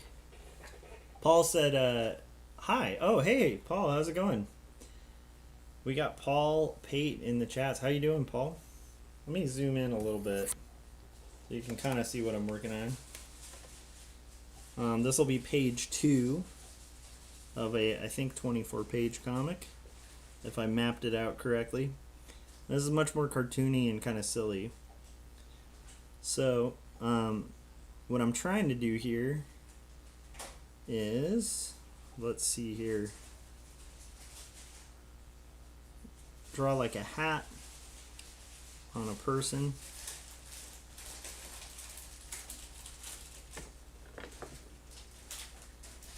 And we're going to use a lot of shadow. So we're kind of cheating this comic a little bit too, because a lot's going to be hidden in shadow.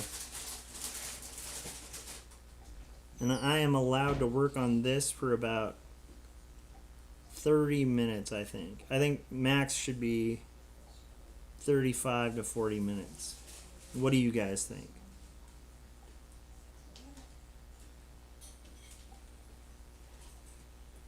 So I blocked in like my big shapes, and then I'm, in this case, trying to do kind of more of a, obviously not as well as David Hartman, but I thought it would be fun to work in a style like that where you're doing a lot of your work in ink rather than in pencil. Is this tone gray paper? It looks like some form of board. Yeah, it's chipboard. So I'm just gonna cut chipboard, and then I'll scan these when I'm done. But yeah, I'm just using cheap chipboard, a cheap Sharpie, and acrylic white to kind of make this happen. So we'll see if we can pull it off.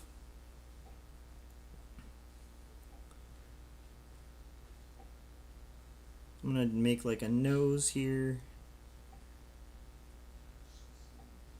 It's gonna be a person who is the murderer without realizing it. They're gonna murder a duck with bread. Murdered by bread.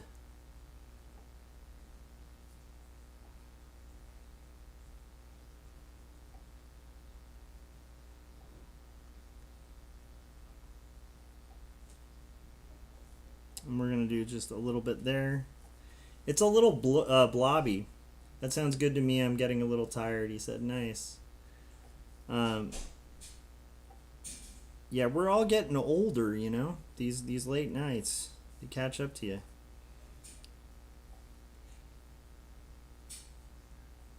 I think I'm gonna have. Maybe we'll do a little bit here.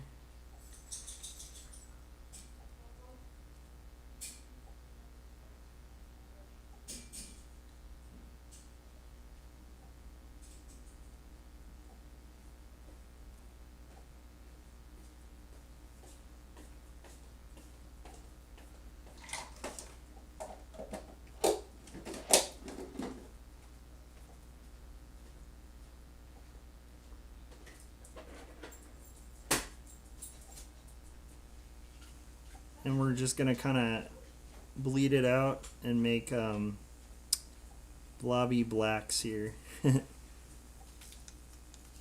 Is this torched? Did I break my Sharpie? No, okay. It was getting a little more blobby than I was expecting here.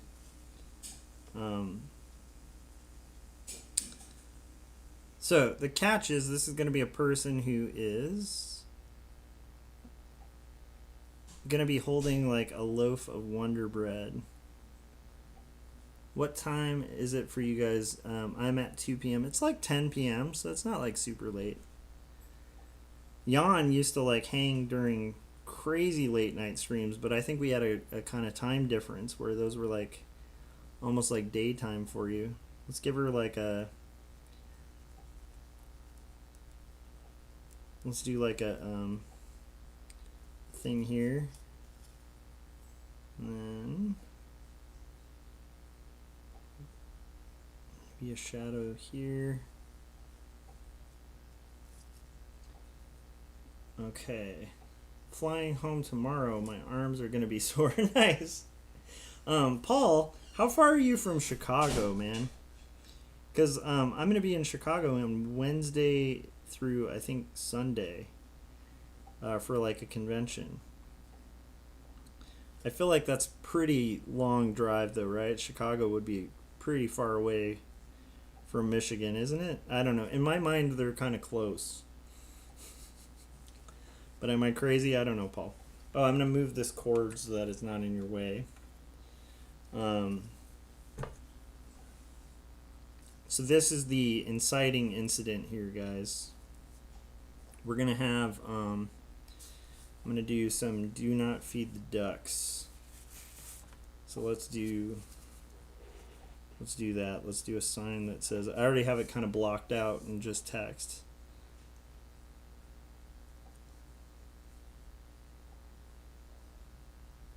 Oh, you said a 3.5 hour drive. Yeah, that's a pretty long drive. But if you want to meet up in Chicago on, I don't know. I can look into.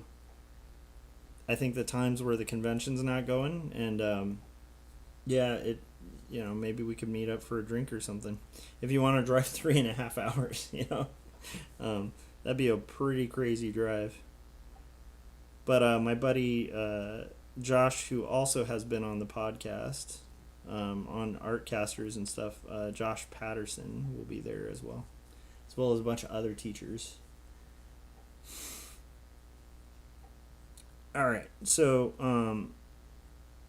we're making our do not, and part of why I picked this is I don't want to be fragile with this book. I want to be detailed with it, but it's gonna bleed, and that's kind of part of the look. Like, the ink will not sit without getting messy, right? Do not feed.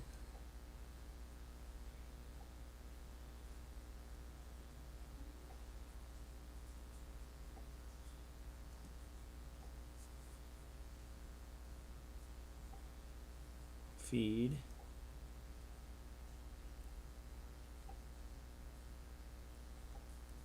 And we're kind of making pretty good time here. Feed.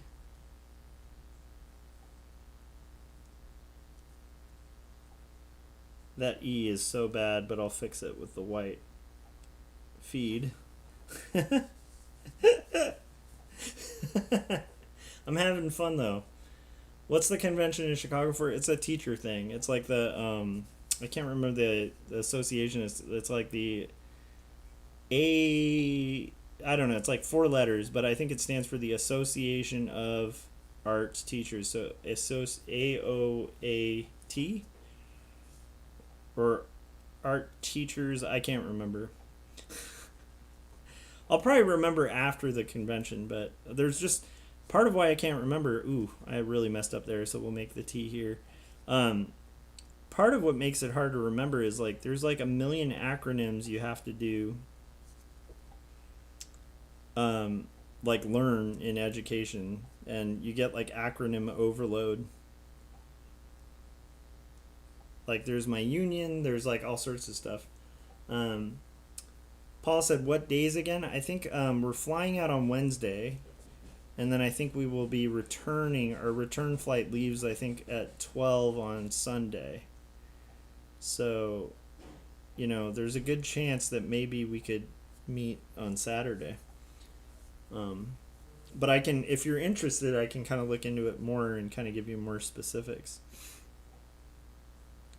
The Ducks. Oh my gosh, you know what? I might have to do that part with, I didn't plan this out very well. Ducks. You know what? I'm going to do that with acrylic marker. So that's going to say the ducks there. That part I will do an acrylic marker because I did not map that out well. I actually messed up here by making that an A. That's where the T should have started.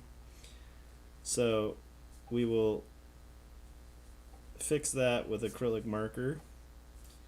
But this is going to be a do not feed the ducks sign, okay? At the park. Okay. We'll fix that text in a bit. We're having fun. We're having fun here.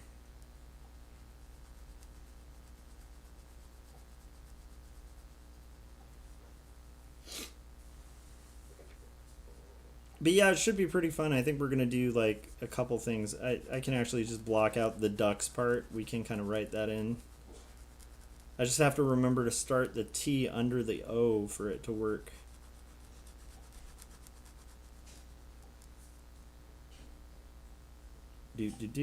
Just having fun here, guys. Such a weird art style. This is fascinating to me because it's like it's a different way of working than I'm used to. But it's gonna be rad.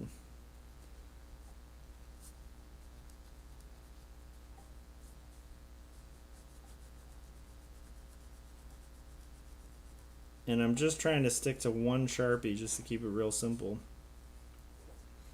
Okay, let's do the hand here. Hands are tough.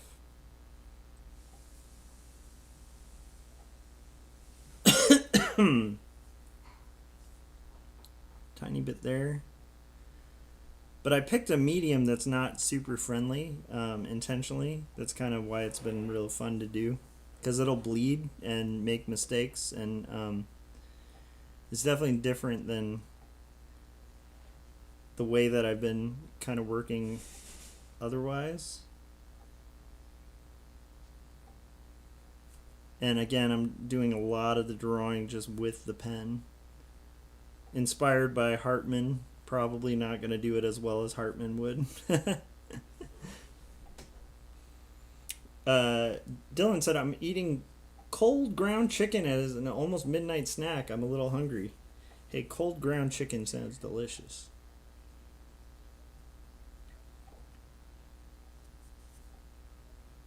I actually have been doing... Scott lost at our last Crossline thing. We got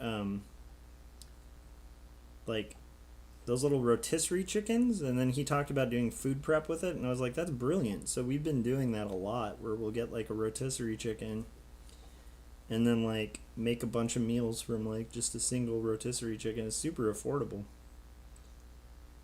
So thank you if Scott watches this after the fact for that tip.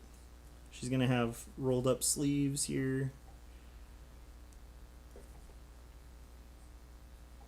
She's just stoked. She's basically gonna be feeding the ducks bread.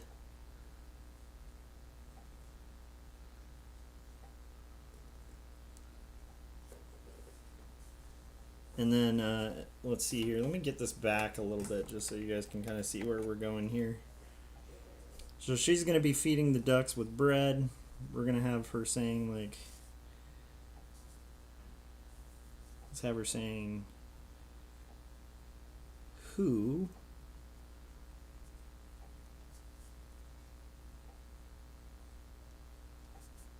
Who's... I have to look at my script. Hungry.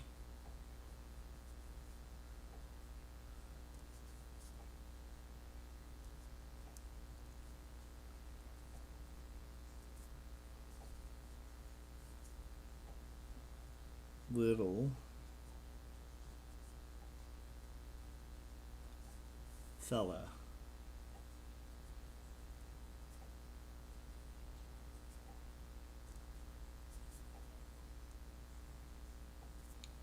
He's a hungry little fella. Bread for everybody.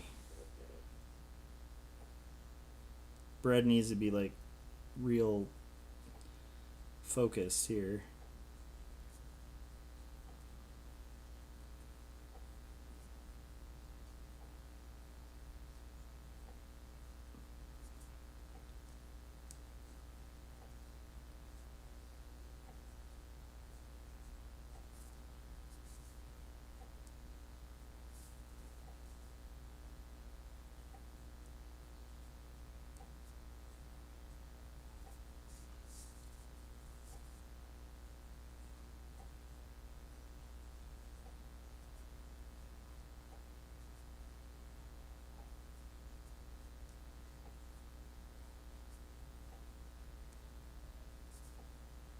But I love that it bleeds because it really makes you have to work with that white once you go over it again.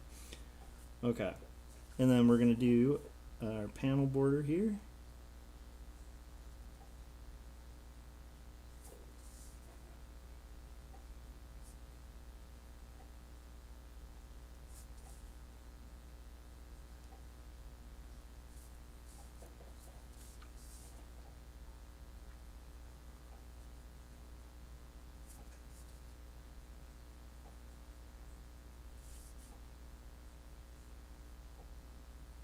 Okay.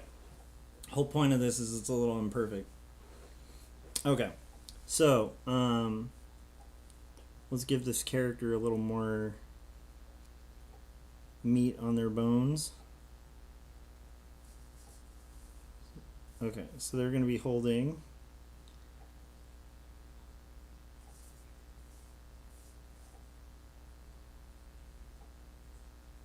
and here this is going to be just shadow of the Wonder Bread.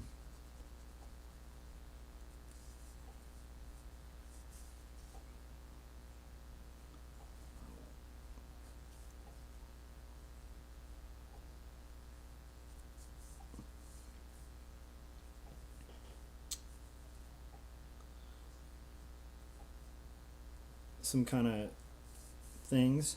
Okay, we're getting there. I'm gonna try to have this kind of tilt back, kind of over and back here. Have just a little bit of shading on the bread bag.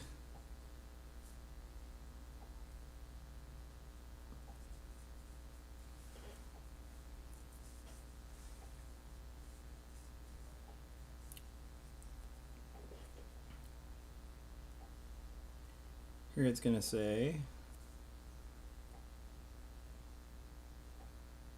Wonder.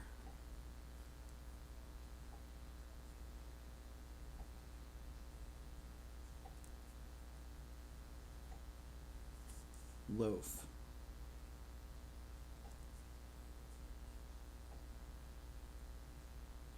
And then it's going to have a little bit of Wonder Breadiness to it. So it'll have like, here it'll have, let's see, Wonder Bread has like 3 circles here.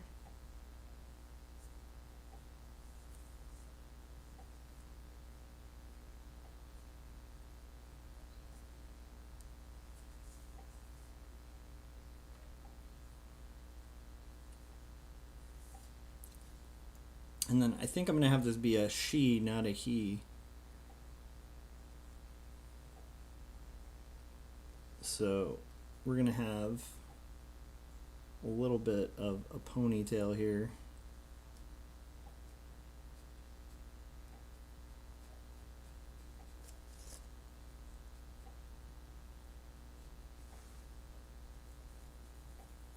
Okay, now let's do our little shoulder here, and let's kind of get some of this bread spilling out. So want to have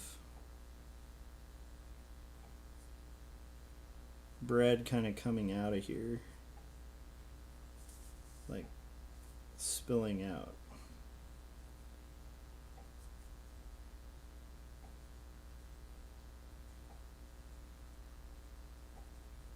Okay. There's another piece back there, maybe some shadow.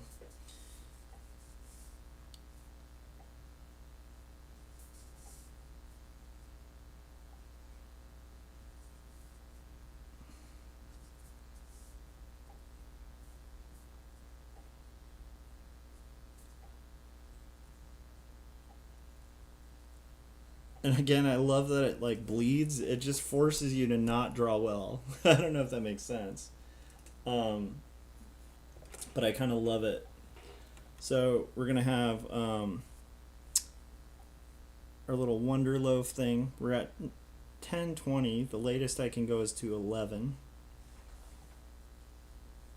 It would be cool if I can add the white on this too. They're going to be reaching up, so there should be like a bend right here in their shirt. And then more shadow.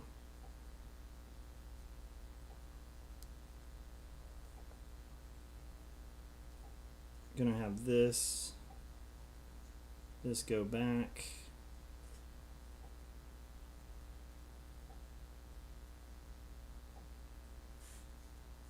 This is gonna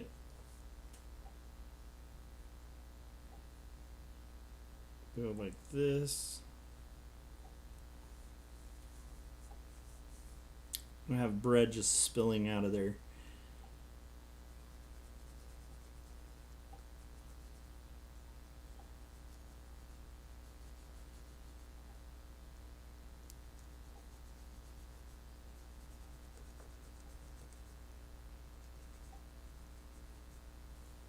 Okay.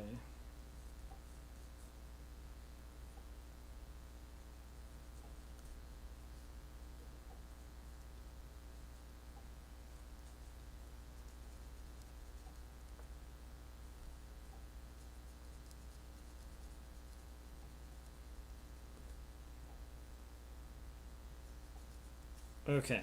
And then we're going to do kind of round this a little bit.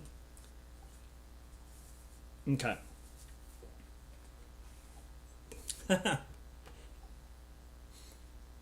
Dylan said he kind of looks like a logo.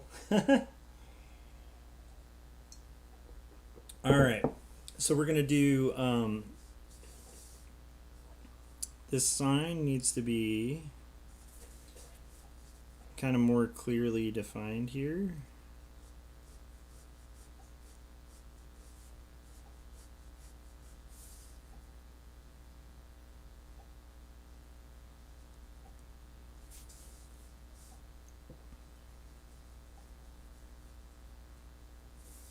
And then I think maybe I'll give it some wood kind of grain, wood texture at the edges.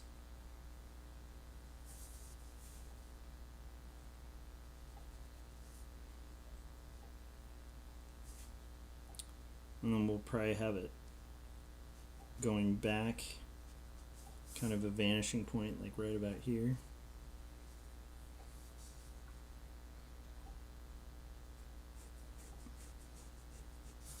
And then we're going to just polish it up.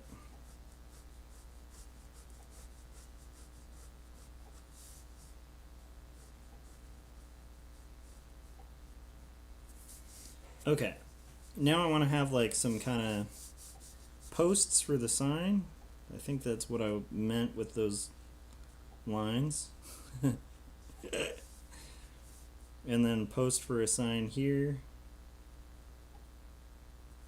And it's going to be a huge sign.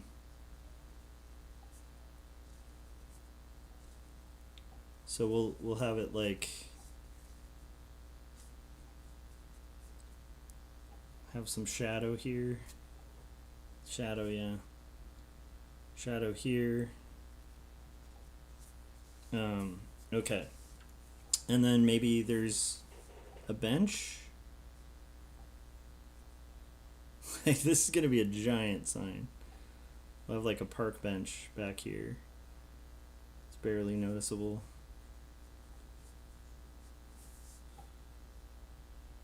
Let's do just a little bit here, here, here, and here. Let's have a little tree stump or something. And then let's give it a floor plane.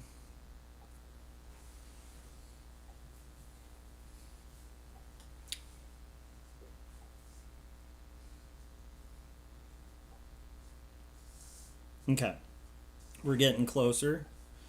I think I'm gonna, one of the things I'm gonna work on my art style in my comic, but first I need to figure out some story details. Nice, that's a good idea. Let's have some fun. Let's do our border.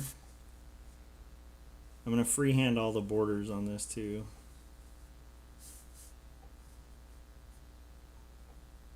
Whew.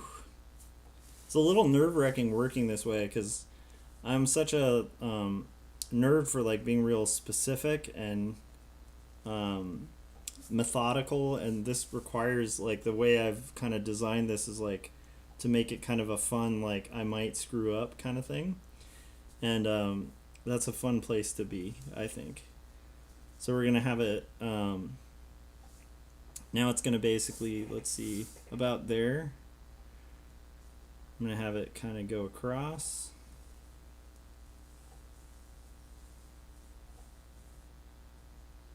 Okay, pretty cool. Okay, so now I want to do some trees. So let's do like some trees that kind of go back.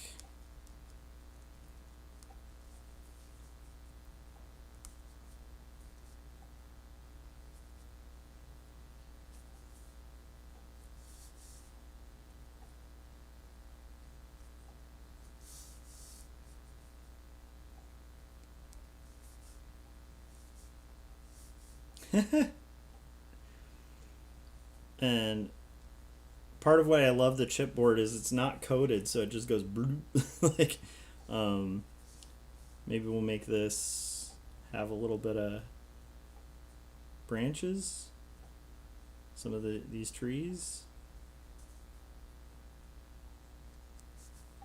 or not branches, but leaves.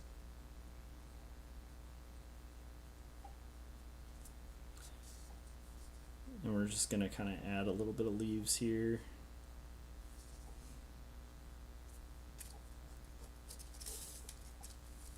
Got a little test sheet to like clear my thing of like the pulp that comes from this. And then we're going to, okay, I like that as like a tree. And then here maybe I'll have like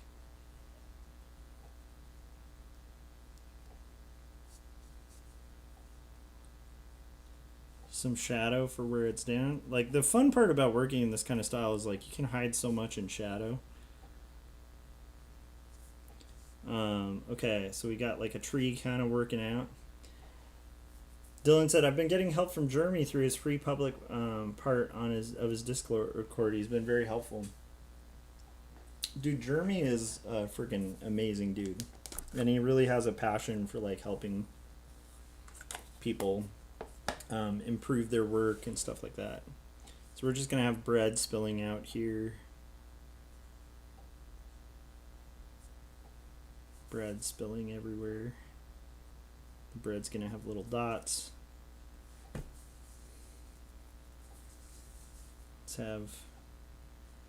Let's have bread really just popping out of here.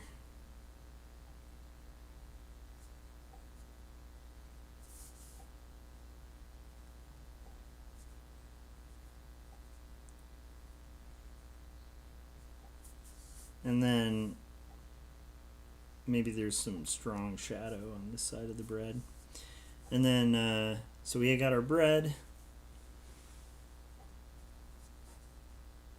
I'm gonna start with, let's get a base for this too. Like, maybe this bench is on some grass.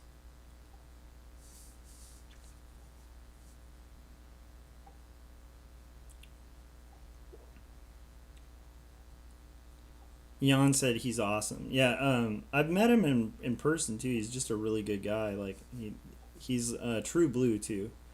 You know how like some people you might think like they put on an act or something for like online, but no, Jeremy is just truly a sincere person, which was one of the things I really appreciate about all the people in this circle is like generally what you see is what you get. Like I haven't met a lot of people who are not exactly who they are on video, like in person, which I think is really cool.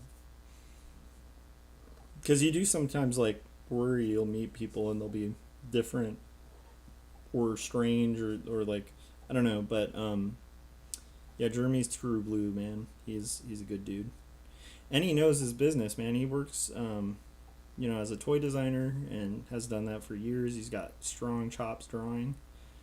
He's an amazing dude. Just kind of making some trees here. We're getting there.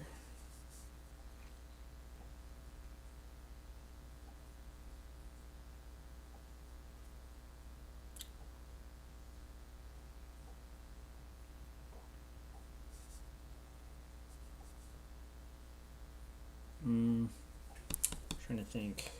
A couple more trees.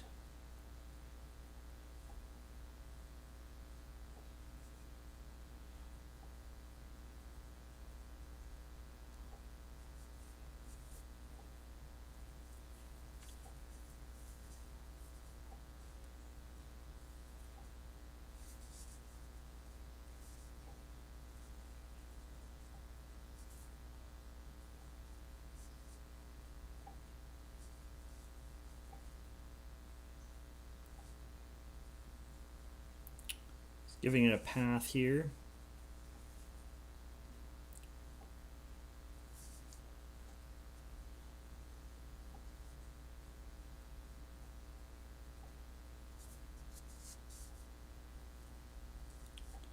Okay. And then we're going to do some more trees.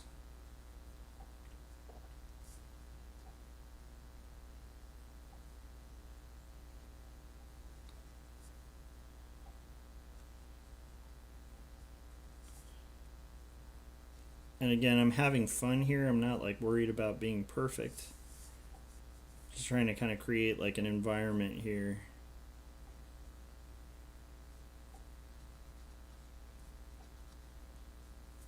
And okay.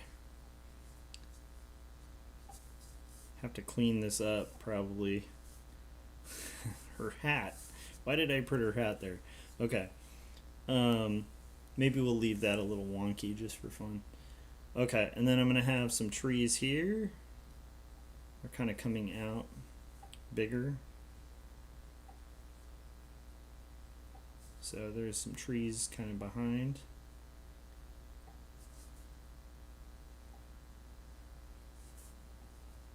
And then we'll do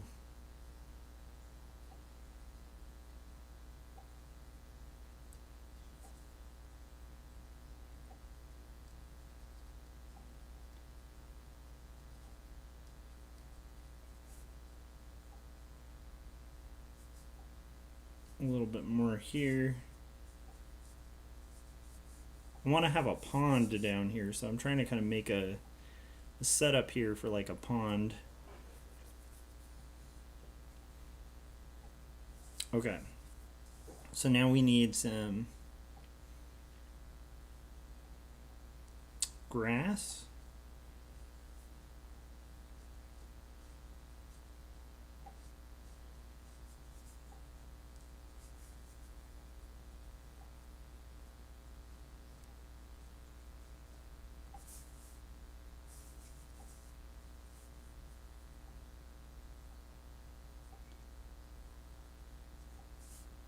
I want some shadow on the grass. Again, we're going to go back over this with white to kind of clean up some of the details and stuff. And I want to just cover this in shadow because, again, a lot of this comic is tricking with shadows. A funny origin story is that there's the bread is tossed into the pond, and somehow there's nuclear waste in the pond, and the bread absorbs the waste, and a duck eats the bread and becomes a duck cop. Well, this is even worse. So he doesn't like. It's not like a Teenage Mutant Ninja Turtle thing. It's not really going to explain how he becomes anthropomorphic. It's just he's a duck. He's at the pond, and his brother gets murdered by this lady who probably doesn't mean to. And then he's going to go on a vendetta against Big Bread, the bread company. And there's going to be a villain kind of CEO of the bread company. It's very stupid and silly, but it's not even that deep of a premise. It's just he wants vengeance for his brother. Even when he applies to be a cop, there's going to be a scene where he goes to the police station and they're like, "You can't be a cop, you're a duck." And he's going to go quack, and they're going to be like, "You make a good point, you're hired." It's going to be so dumb, but awesome and violent, very violent. He's just going to like kill tons of people on his path for vengeance against bread. This is the story of Duck Cop. But I do like the nuclear waste. I might put that in the back pocket as like a potential. Maybe that could be like a side story or something. Okay.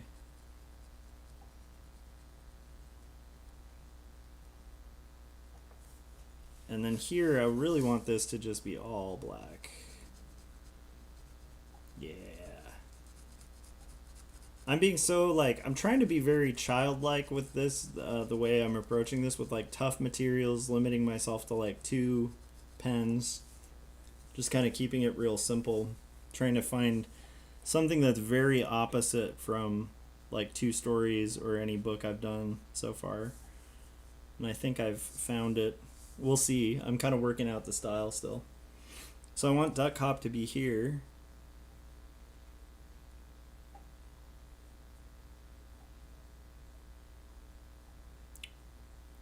He's going to be here.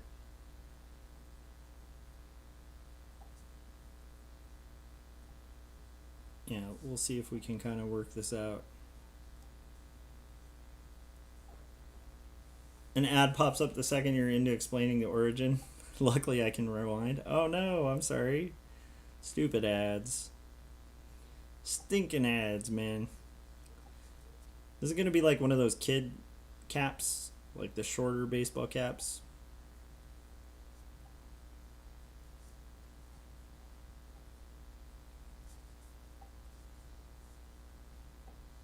Because Duck Cop, I'm always going to kind of differentiate him by making him have like a police cap.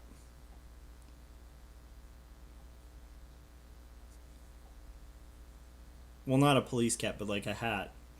And then eventually he's going to don the fedora.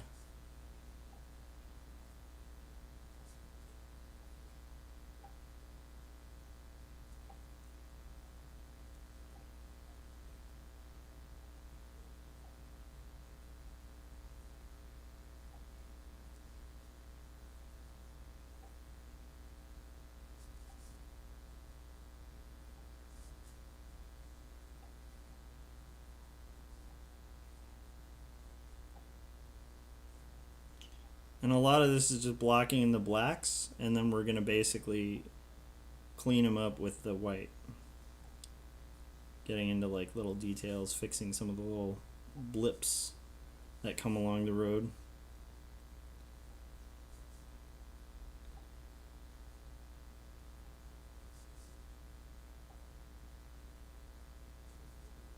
And we're going to do just a little bit here. Duck Cop is going to happen.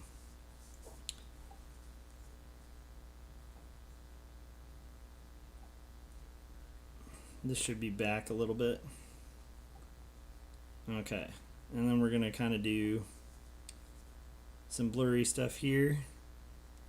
Kind of filling in that area. CB Smallwood said, hello everyone. I thought I'd stop by before bed. Nice, you get to watch me do my experimental side project of Duck Cop. Let's give him like a flannel jacket. He's just a young lad, you know. He needs that flannel going on.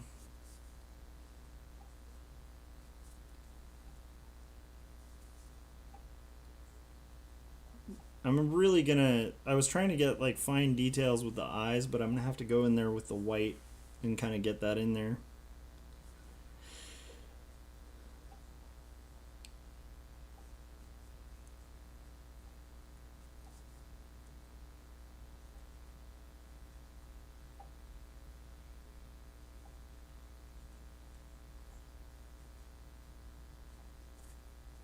And then, let's see.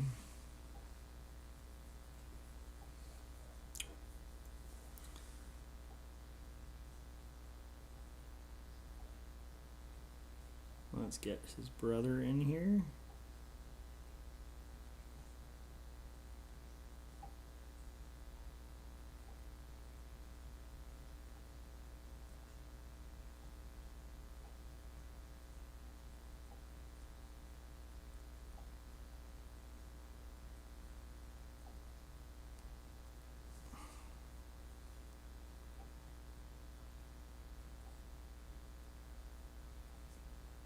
Getting his brother kind of worked out here. His brother I want to have kind of more like the little like cheeks. This doesn't make as much sense until we're done. CB Smallwood said your experiment is looking good. Yeah, I'm excited about it. This is the first page. so we'll kind of get there. But right now it's like, you know, trying to work a little smaller in this style is going to be really fun and challenging. It's going to be really fun and challenging. I think I'm going to have him, again, he's going to have like, his eyes will be kind of, center line's going to be there. And then we'll get just a little bit here. And that overall kind of head structure needs to be a little bit, maybe he has like a little bit of thing going on his back. Okay. And he can kind of like be really excited, like he's stoked. And he's kind of more traditional duck, like got his thing here, maybe some little things. I'm loving it though because it bleeds in areas where it's not supposed to, and it's going to make it so fun to like really try to make something once I get that on there. So he's going to have like his kind of chest out, and then a little bit more here. Okay, so they're both going to be like looking, and then here I'm going to do, we're just going to do a cheat for water. So the water line will be kind of straight across, leading us directly to the lady. Okay, so it should lead us right back there. And then here I want to have kind of more trees and shrubs, because again, this is like an origin story. And then I really want the shadows to really start overwhelming once we get here, of like the shrubs.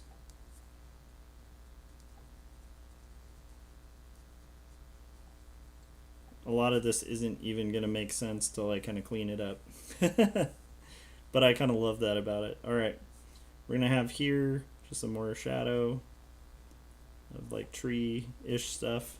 And then here I want to have water. Water's going to kind of come here. Oh, guys, we still have 15 good minutes of maybe 15 or maybe I'll go 20. I'm having fun. So I'm going to kind of get some water effects here.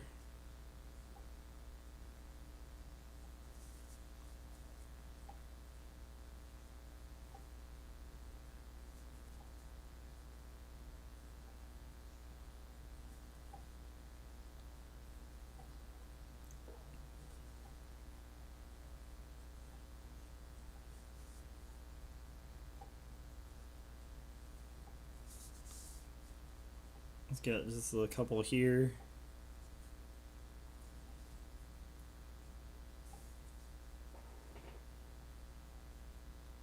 I feel like this page isn't as coded as the previous two, but that's okay. I kind of love it. All right, and then we're gonna do some we got some water kind of gonna go over here. We're gonna have a duck right here.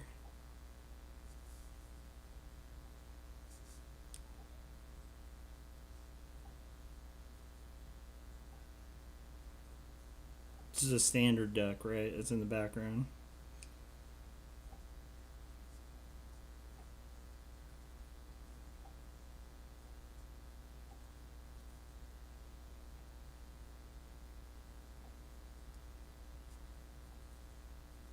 Have it have its tail feathers up.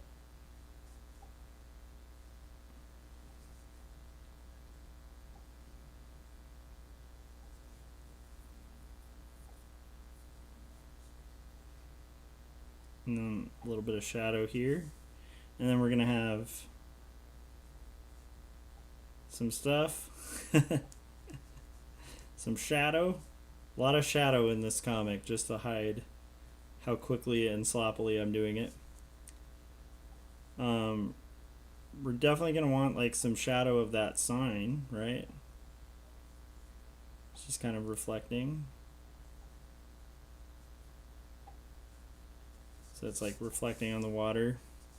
And then let's do some shades of the trees.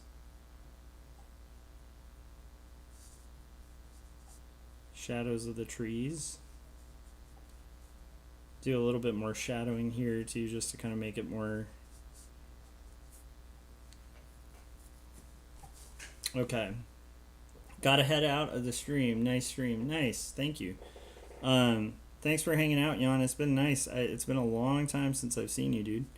Okay, I'm going to do a little duck here. And we're going to do another duck slightly in the background. And then we're going to make some amazing stuff out of this, I think. Or it could just be a complete disaster, which is fun. Alright. So then I'm going to do another duck shape kind of back here. Oh my goodness. As it just bleeds all over the cardboard, which I love. And then we're going to do some blobs here, some blobs here, some blobs here. Start working on it. Okay. Okay, guys, we're halfway through panel 1 of Duck Cop. All right. So, let's start with the do not feed the ducks. So with the acrylic, I kind of mapped this out.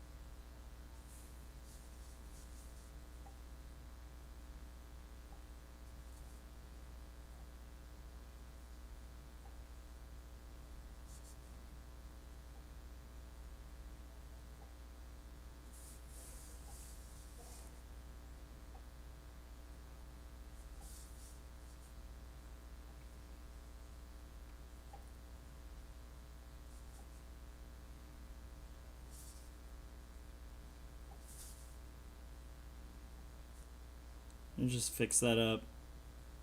We'll go back over it. A lot of this is stuff I would do in pencil first, but I'm trying to kind of just pencil in shapes. And then kind of correct accordingly.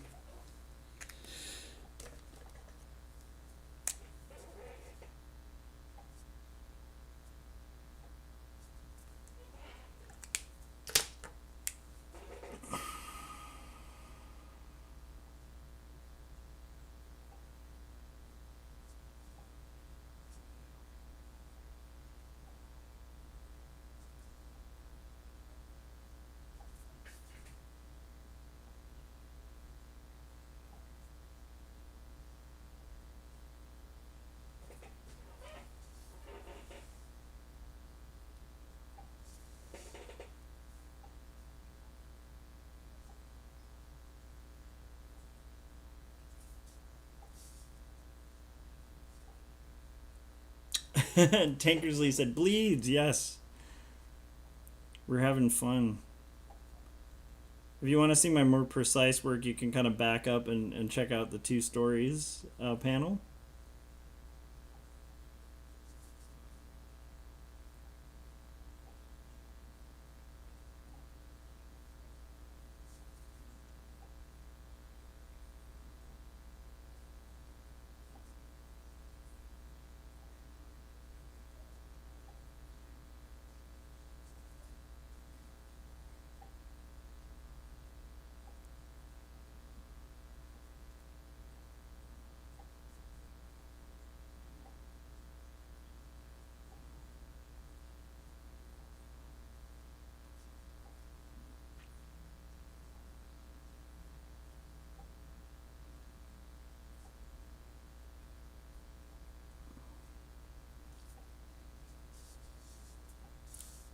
Let's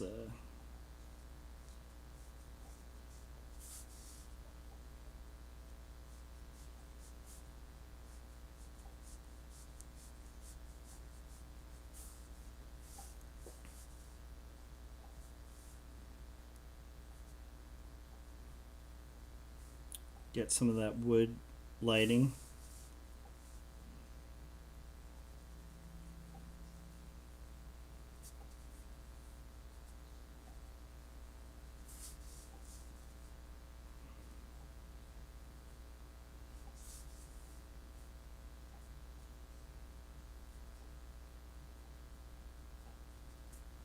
Okay.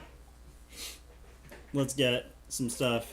Let's get further. So now we're gonna do just some detail on Duck Cop because I want to make sure he's kind of reading. Okay. I also think I want his hat even darker.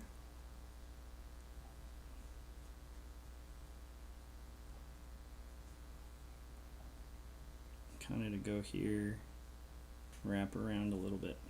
Okay. So I'm gonna do the tiniest bit of work here on the eye.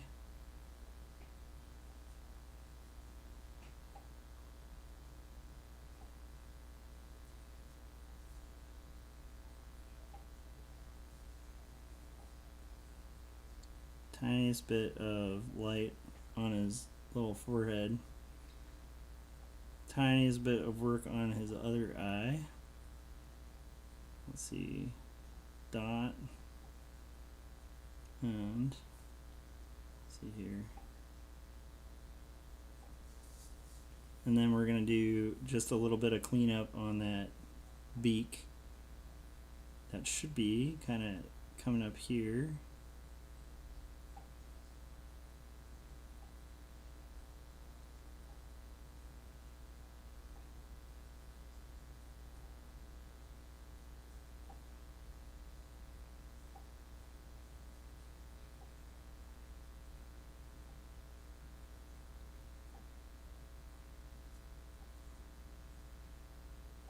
And then his cheek. Okay, we're getting there. Okay, and then he's gonna have like white fluffy cheeks that kind of start up here, a little bit of that, and then here we'll have that kind of go out.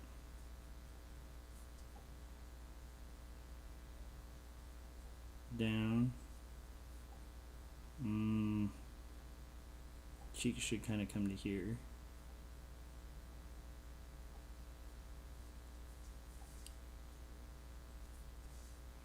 And then I want to have just a tiny little bit of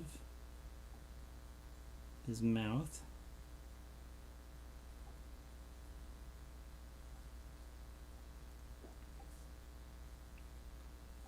And then a little bit of his cheek there. And we'll fix that up with ink as well.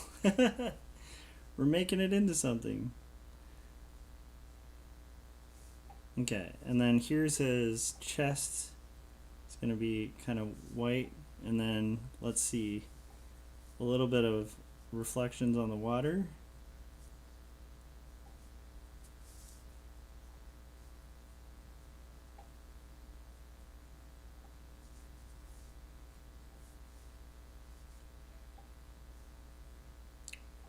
reflections on the water kind of highlight him.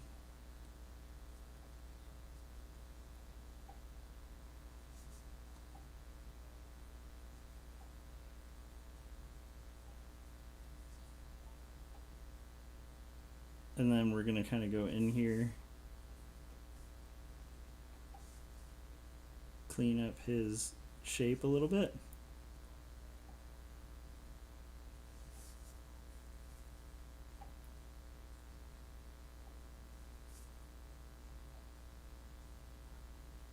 And he's a duck, so he's going to have a smaller neck.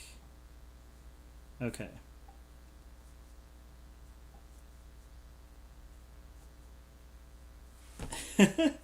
We're getting there, guys. Let me zoom in a little bit. Look at this madness, guys. Okay, we have our duck kind of working a little better now.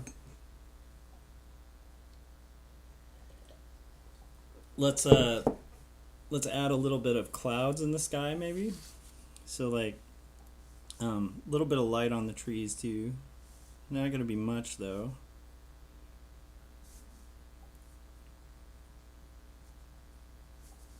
And then maybe some sky showing through with let's see, let's try some clouds. So some puffy white clouds.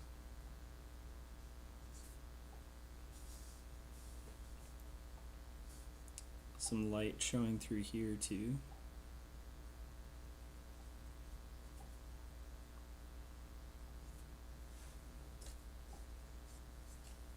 Okay, and then let's get a little more of that puffy white cloud business going on. Excuse me, I just burped.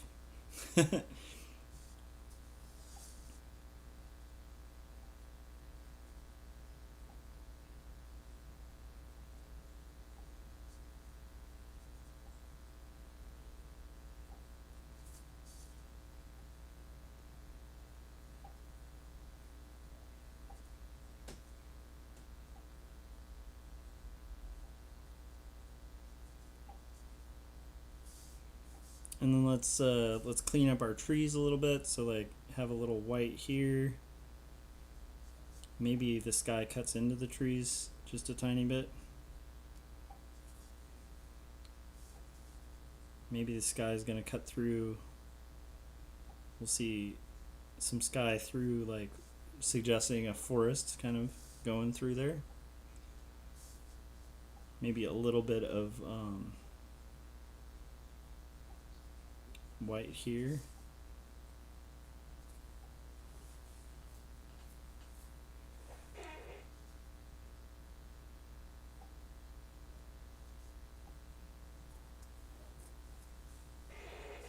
Okay. I want to fix him up a little bit too. So we're gonna have the tiniest bit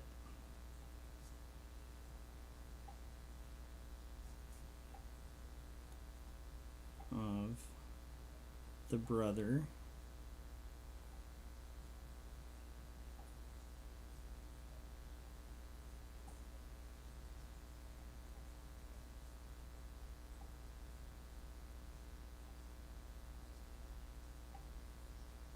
And he's gonna have a little more water, or not water, a little more light on his little beak.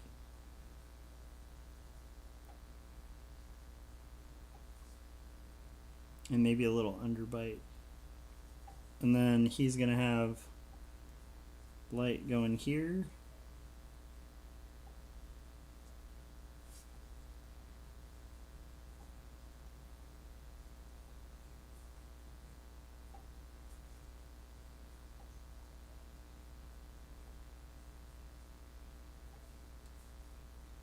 A little bit of light going here.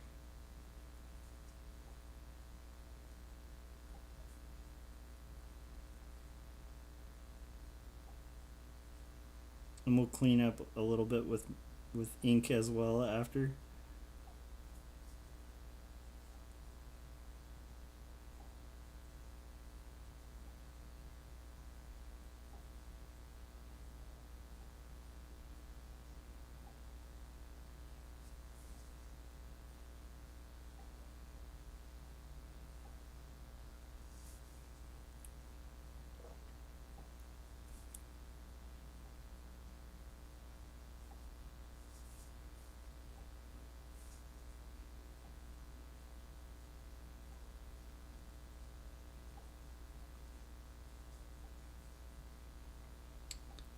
get a little light on his chest.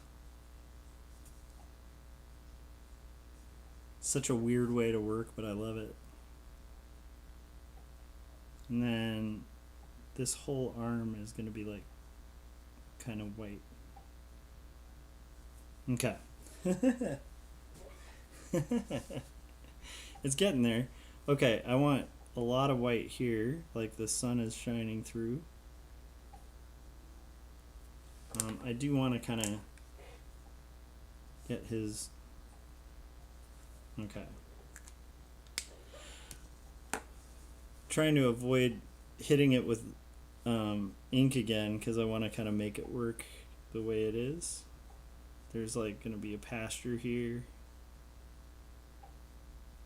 Kind of hitting that table.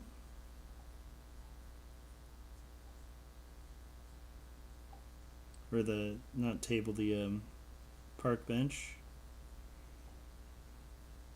And the bench itself.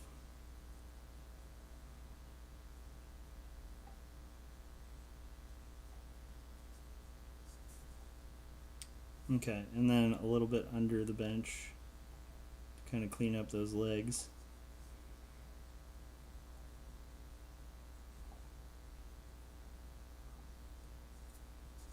And now we're going to do just a little bit of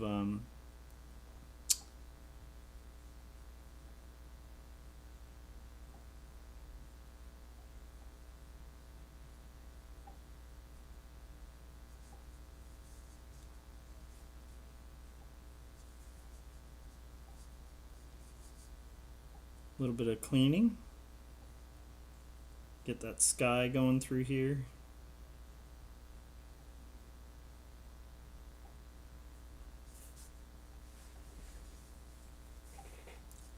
Okay, we're getting there. This kind of tree stumpy thing isn't working too well, but we'll see if we can get it working. And then just a little bit of light here. Showing through. Some light here.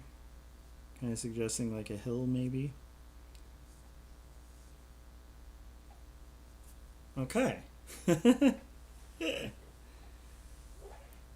Let's get this pond working a little better. So our path is here. We have just some grass and definitely want like a stronger light source here that goes up. And then we're going to get just a little bit of reflection.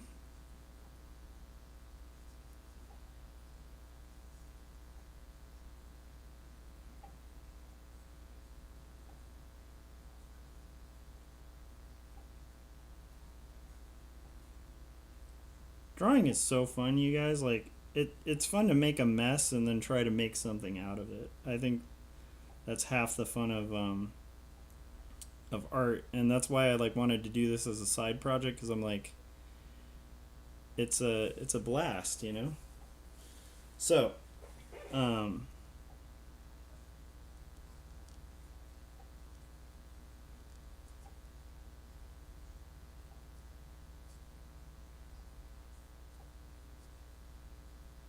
okay, we're getting there, guys.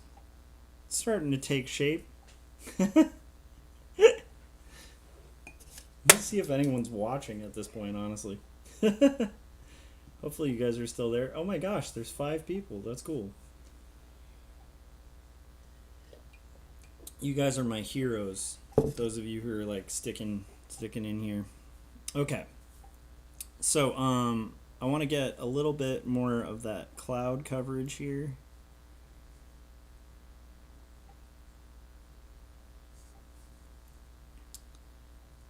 Seeing some areas that can be fixed a little bit. Couple little light parts in the trees. Maybe we have just, again, just some semblances of light back here coming through.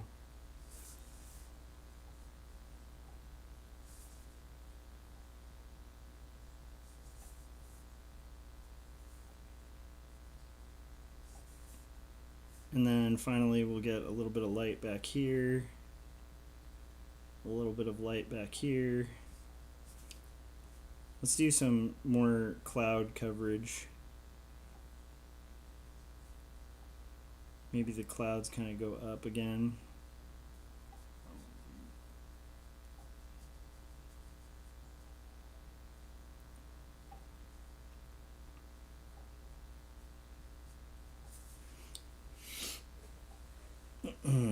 Okay, let's get this duck. A lot of ducks, guys. It's Duck Cop. What do you expect, you know? You're gonna have a duck cop without a duck? A little bit of that, and then let's get a little bit of the feather work here.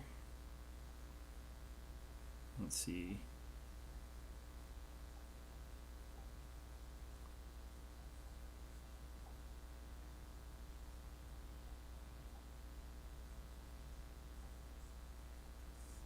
Okay, I think that works for a duck a little bit. And then we're gonna do some light that's hitting the water.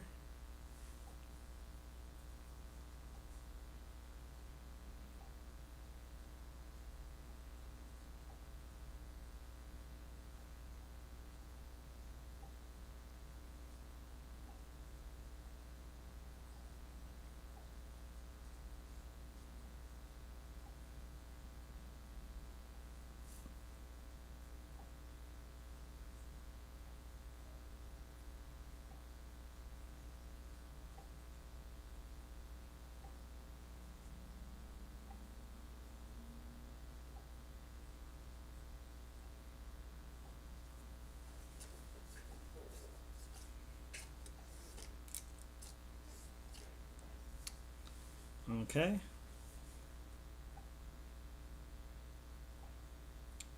Could be fun to have that reflection, and then we've got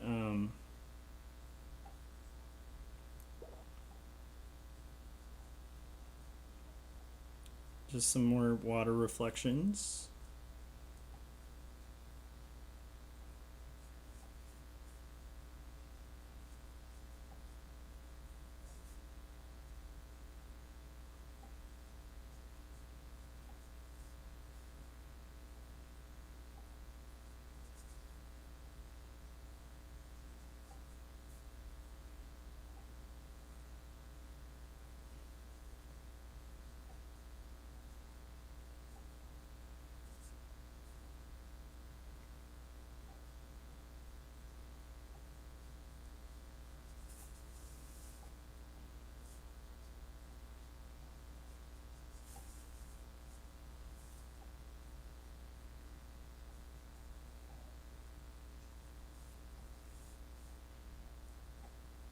I definitely want to do a little bit of work on this duck here, because I think if I cover that, everything's working really good. But that duck needs a little work.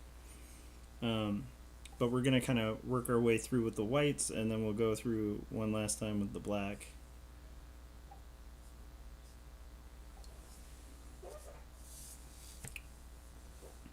Okay.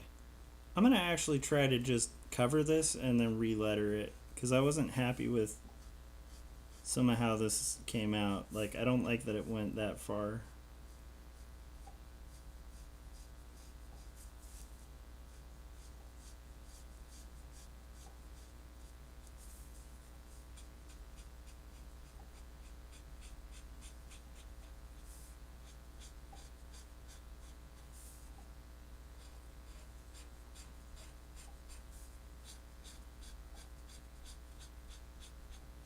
But the nice thing is it's a little transparent, so I can kind of see what I was thinking there and adjust.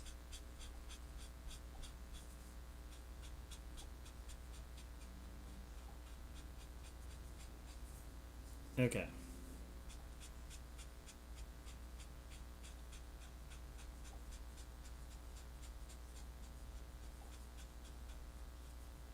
Okay, and then we're going to do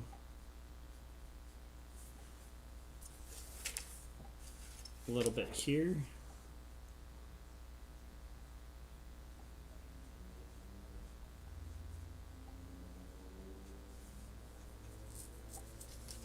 All right. Let's get there. I'm gonna have this be a kind of tree type shape.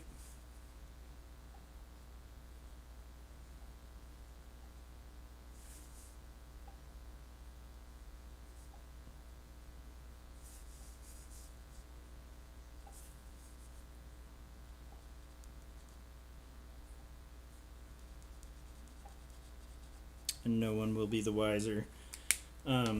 Let's have a couple more clouds back here, like maybe a cloud that comes up over the tree.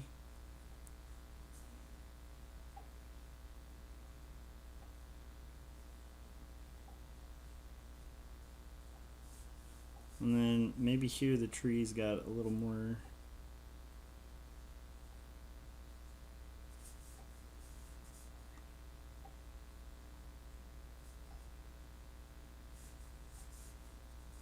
A little more going on to them. Alright. Whew. Getting there. Getting closer. This needs to be like where light's really hitting. And then kind of just a couple little marks for like branches, you know?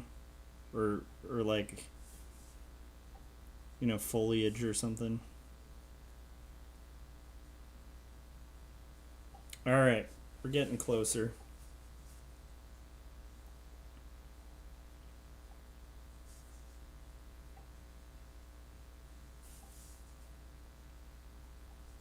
Okay, we're gonna have light very much like hitting some of these edges.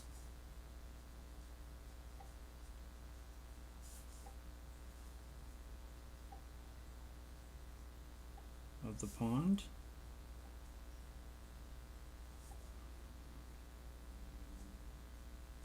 Okay.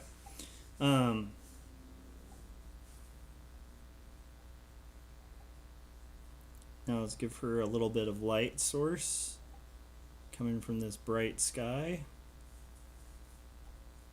with a little bit of light hitting the trees. Maybe we finish up one of those clouds.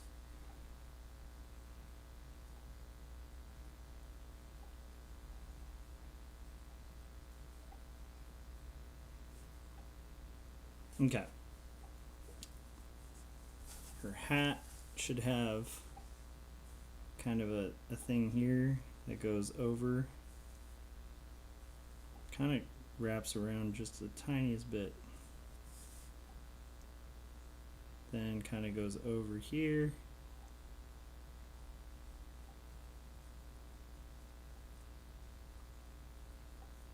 connects down,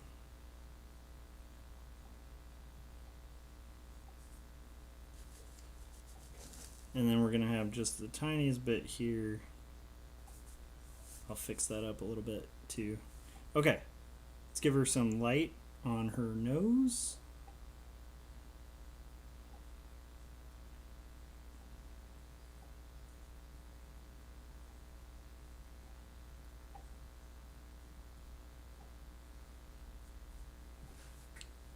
I actually want to do the eyes kind of big.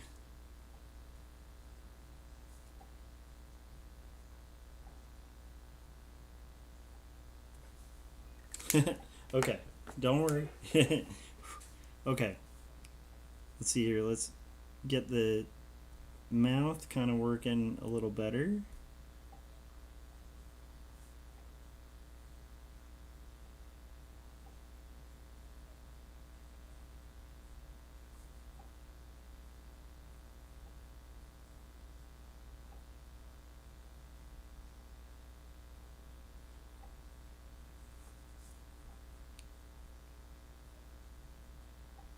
Cheek.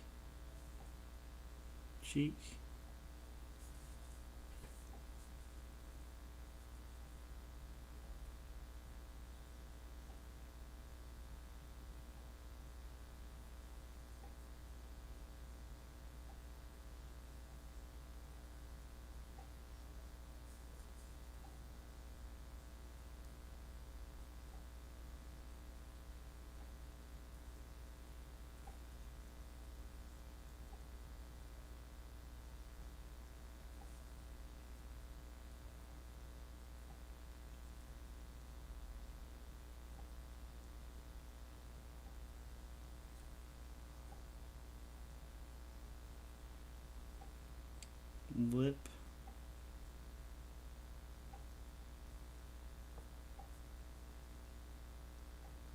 Kind of finish up that cheek.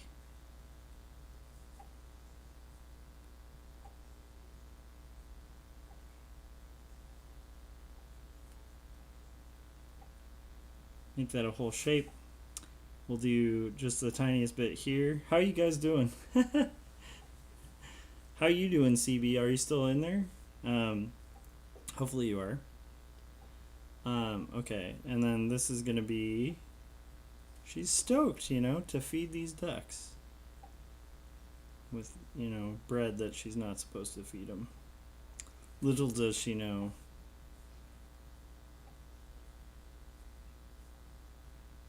She's gonna be the origin story of a merciless police officer.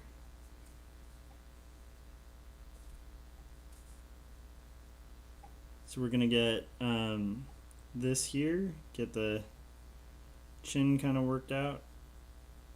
Okay.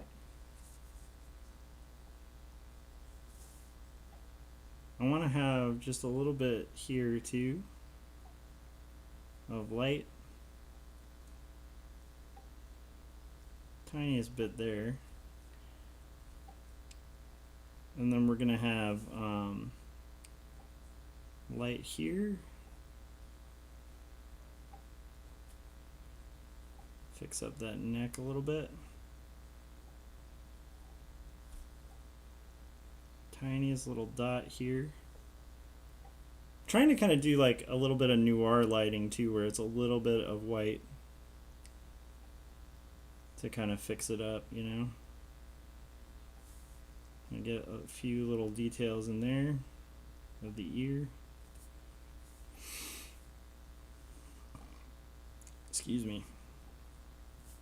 And then we'll get just the tiniest bit of light on the hair, like the ponytail kind of thing.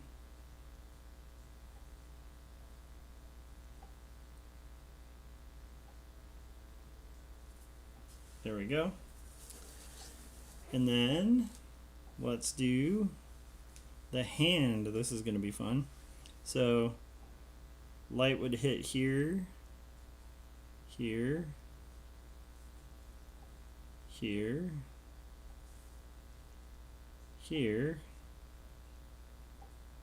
here, and then we're going to do our knuckles.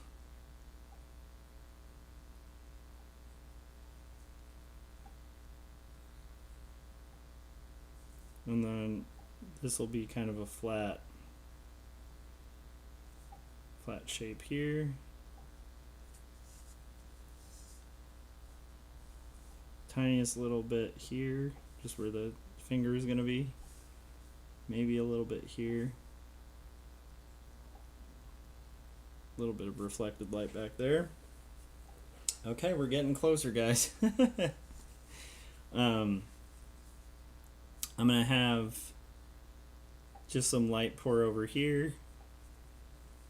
It's fun to kind of sculpt these things. I feel like this is more like a sculpture way of approaching work, but it's pretty fun. I want to have this go here. We're going to have this pour over. The light is going to pour over, and then it'll connect here, kind of come over. I'll have like a little bit of where the elbow would be. Kind of connect it with a little bit of reflected light. And then let's get just the tiniest bit of light on the jacket just to kind of make it work a little more. Another little bit of light here. It's a fun way to work, guys. It's kind of a chaotic thing, but I'm enjoying it. And then let's get just the tiniest bit here. Would there be light here? Maybe just a little. And then I'm trying to think. Shoulder. We gotta fix that a little bit. So shoulder would kind of come here and here. Okay, we're getting there. Whew.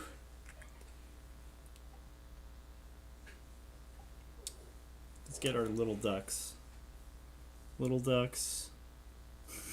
I'm just gonna have to clean up the edges here. I'm having so much fun. Hopefully you guys are too. Tiniest little bit there.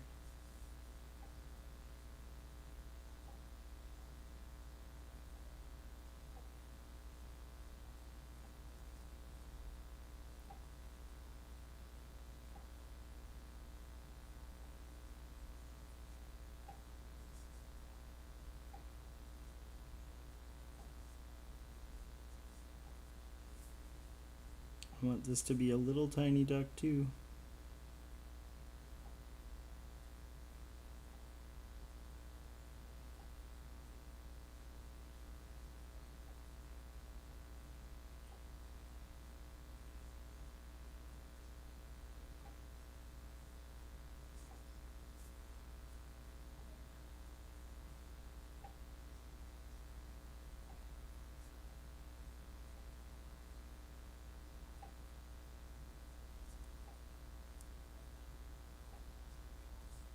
Okay.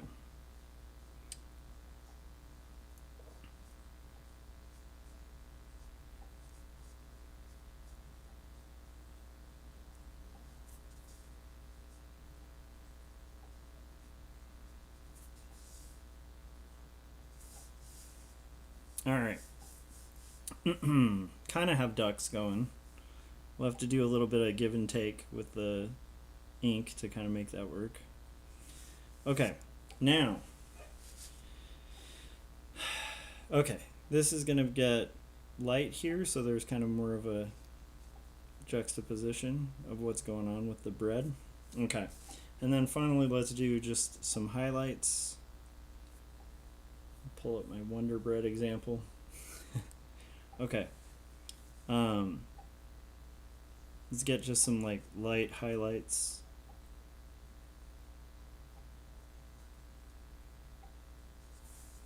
Of what's happening here. Get some of these bread loaves.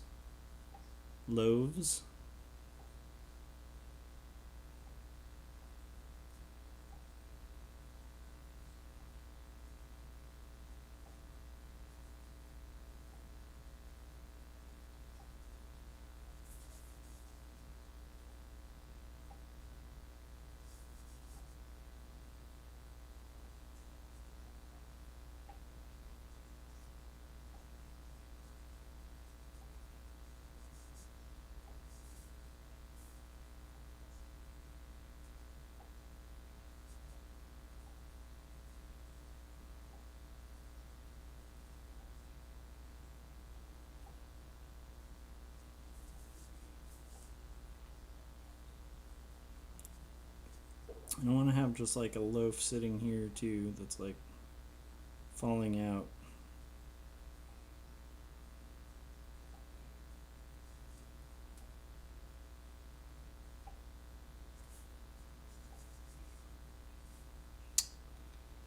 Let's do just a little more light here.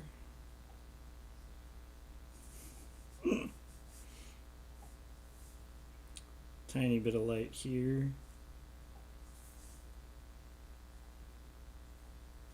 Big bit of light here.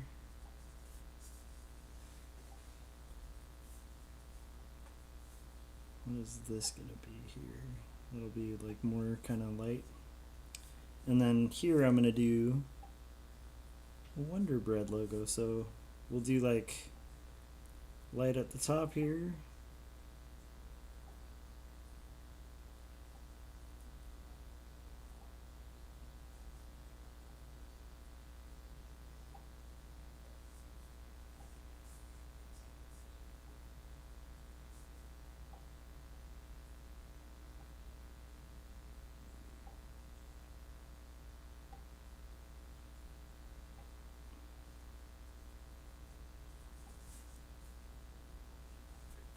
And then we're going to do just a little bit of,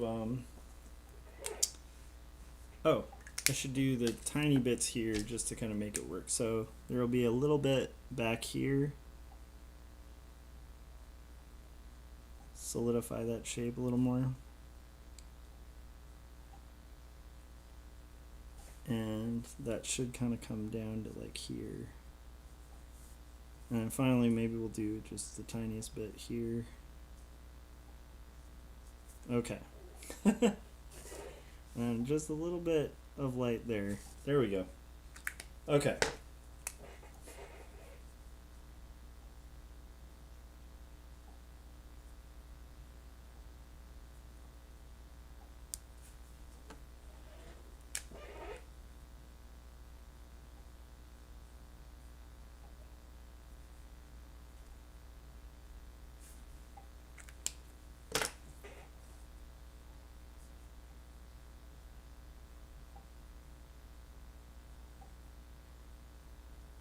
Okay. Okay, so I think we're getting there. So it's going to be who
we're just fixing up that type.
I'm just kind of working out the duck a little bit more.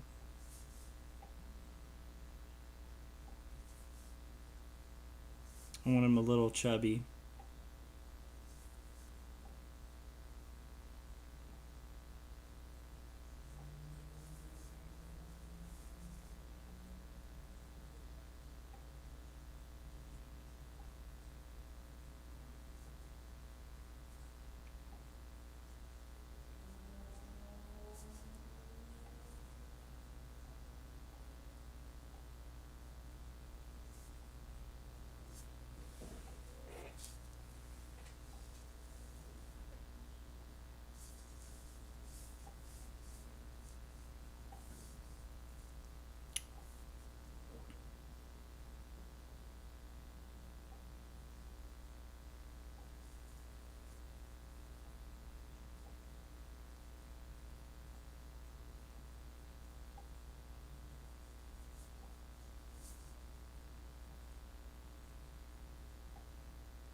Okay, guys, I think that's gonna cut it for this this panel.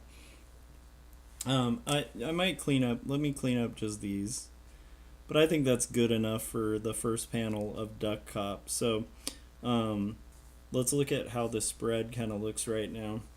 So you'd open the comic and it would look something like this. Let's pull it up. Right, I'm pretty stoked on that. I think it's pretty cool. Let me know what you guys think of Duck Cop. Again, it's kind of like, you know, it's pretty goofy, but I'm loving it, and I think I'm gonna kind of make this whole noir story using this kind of weird technique. It turned out we went like, I don't know, how long was the stream? I guess I did kind of work a little longer than I should. Yeah, we did like about 3 hours, so we managed to finish a panel and then a new panel for a comic where I'm kind of drawing it as I go too. I do want to kind of touch up just a few little things just to kind of make it a little better, but I also want to fight that urge a little bit because I do want some of that kind of roughness of just like a real spontaneous story as well. So we'll kind of see what we do here, but anyhow, thanks guys for hanging out. If you haven't yet, hit like, hit the bell so you get notifications when we're about to go live. I'll be working more on ADCAB as well as other things, so make sure you stay tuned to the channel. If you haven't, hit subscribe, hit the bell so you get notifications. And I'll be working more on Two Stories Book 2 and ADCAB. So have a good night, guys. I really appreciate you guys. You make it real fun to do these things. And let me see if I can get this going. So that'll do it for this stream. I'll see you guys on the next one. Goodbye. If I can end it.